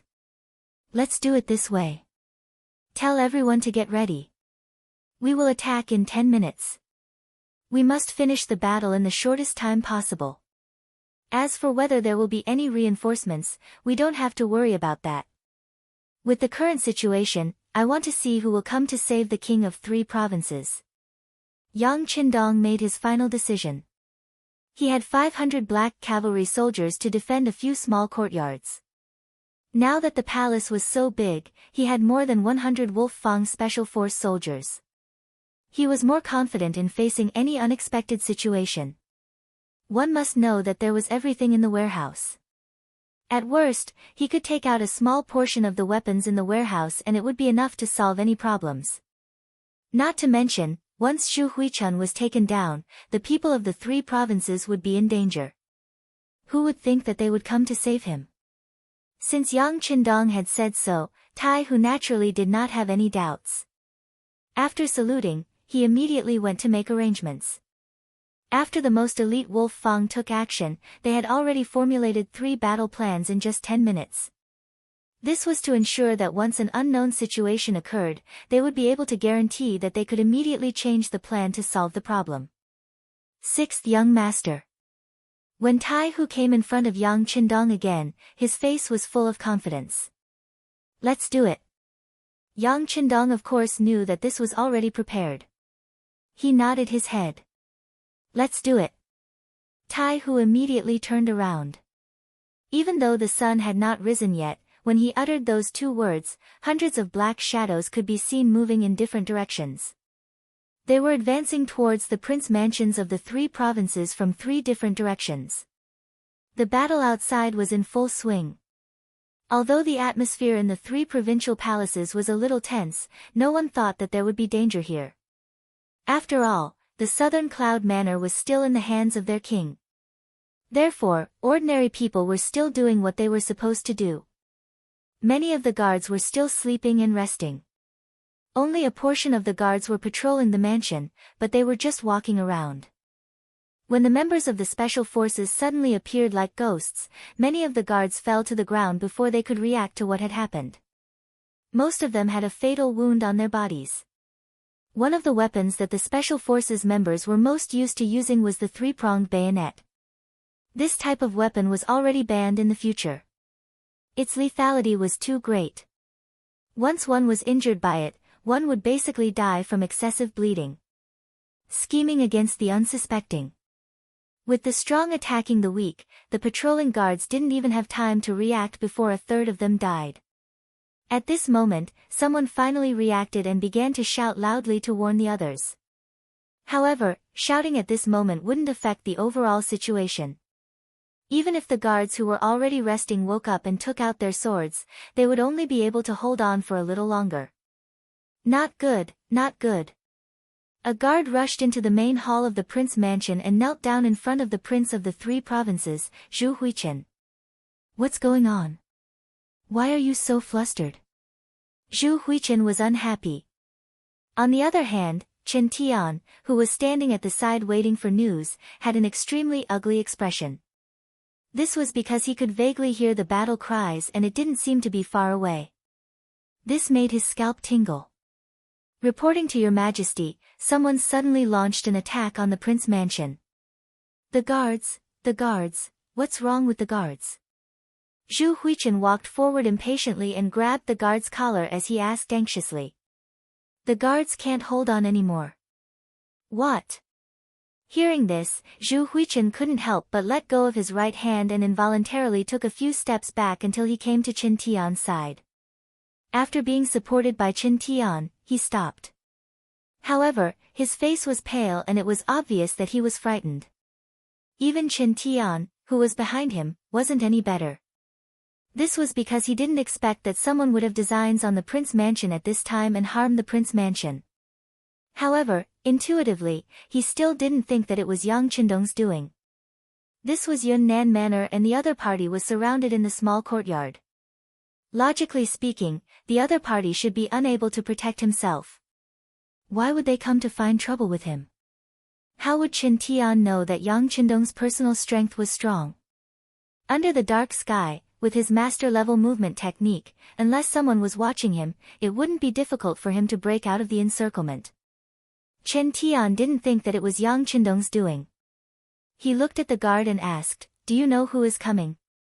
How many people are there?" "I don't know. Those people are too strong. Our guards aren't their opponents at all. We only held on for a while because of our advantage in numbers.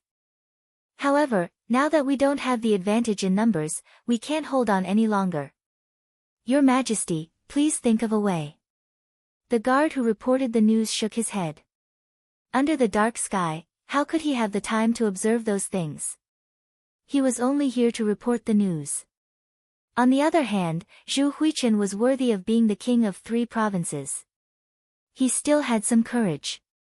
The panic just now was only because of the sudden incident. Now that he knew the situation outside, he immediately said, go and set a fire. Inform the people outside that the prince mansion is in danger." "Oh." The guard responded and turned to leave. Zhu Huichen, who was left behind, grabbed Chen Tian's arm and went straight to the inner courtyard. A cunning rabbit has 3 burrows. Zhu Huichen killed his elder brother and younger brother. He also offended the southern Ming dynasty and Bugnam of Gojoseon. Under such circumstances, how could he not have a backup plan? For example, there was a secret basement in the prince mansion. The people who built the basement had been killed by him.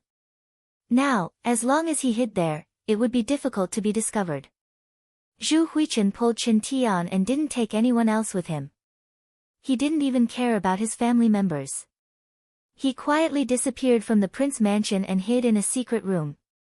As the host, Zhu Huichen was prepared. However, as a guest, Mo Gui didn't have such conditions. When he learned that someone had killed their way into the prince mansion, he let out a long sigh. Then, he went to the transmitter and started to send a message. This was the last telegram that Mo Gui could send. He had already thought of the content. However, he had been hoping that he wouldn't need to use the content in his life. But now, even the prince mansion of 3 provinces was about to be attacked. He knew that it was time. This was a telegram of desperation. Mo Gue sent the message that someone had killed their way into the prince mansion and that he would be killed soon. He also reported that Zhu Huichen was a good-for-nothing who was indecisive. That was why he had ruined the good situation. It was a mistake to ally with such a person. Yes, Mo Gue thought that Yang Qindong was going to die. There were only 500 people. So what if they were powerful? If Zhu Huiqiu came up to kill, he would directly send all the 50,000 troops in the city. Even if the other party had firearms, under the absolute advantage of numbers, he would be able to break through the defense line and kill Yang Qindong. However, the stupid Zhu Huichen chose to capture Yang Qindong alive. As a result, he lost the initiative. When Mo Gue wanted to change his mind, it was too late. After that, Mo Gue expressed his gratitude to Uncle Ing for saving his life. He said that it was time for him to repay Uncle Ing for saving his life. He would die to repay Uncle Ying's kindness. After sending the telegram, Mo Gue dismantled the radio station and buried it where he had dug the hole. He didn't want people to know that there was a radio station here, because it would make people think of Uncle Ing behind him and threaten the safety of some people. When he was done, the battle cries outside the door were getting closer and closer. Mo Gue smiled bitterly and took out a pill from his sleeve. He swallowed it without hesitation and closed his mouth. Clang! The door was pushed open and 2 special forces rushed in. It wasn't difficult for Langye to take down the entire prince mansion. In the end, all the guards in the mansion were killed. The few who surrendered survived. Unfortunately, they didn't find Zhu Huichen. Even Chen Tian, the civil official, was nowhere to be found. Bring Zhu Changjiu here. Yang Qindong called the steward of the prince's mansion, who had been instigated by Yang San, after failing to find anyone and even searching twice carefully, came to no avail. Zhu Changjiu came to Yang Qindong, trembling with fear. After knowing the identity of the person who came, he knelt on the ground and shouted, "Long live Bugnam of Gojoseon." Well, don't be afraid. You're one of us. We won't make things difficult for you. When we're done here, you can go to Yang Xia and reunite with your sister. You're a meritorious official, so you'll be rewarded accordingly. After comforting him, Yang Qindong asked if there was a secret passage or a basement in the mansion. Although Zhu Changjiu had been with Zhu Huichen for many years, he didn't know much about it. He shook his head and said, "Your Majesty, I really don't know about it." Yang Qindong was not surprised by this answer. After all, Zhu Huihua had even abandoned his wife and child. In other words, even his family members did not know the location of the secret passage, let alone a steward of the residence. Well, you should know a man called Mo Gue, right? Oh, yes, the mysterious man you reported to Director Yang San.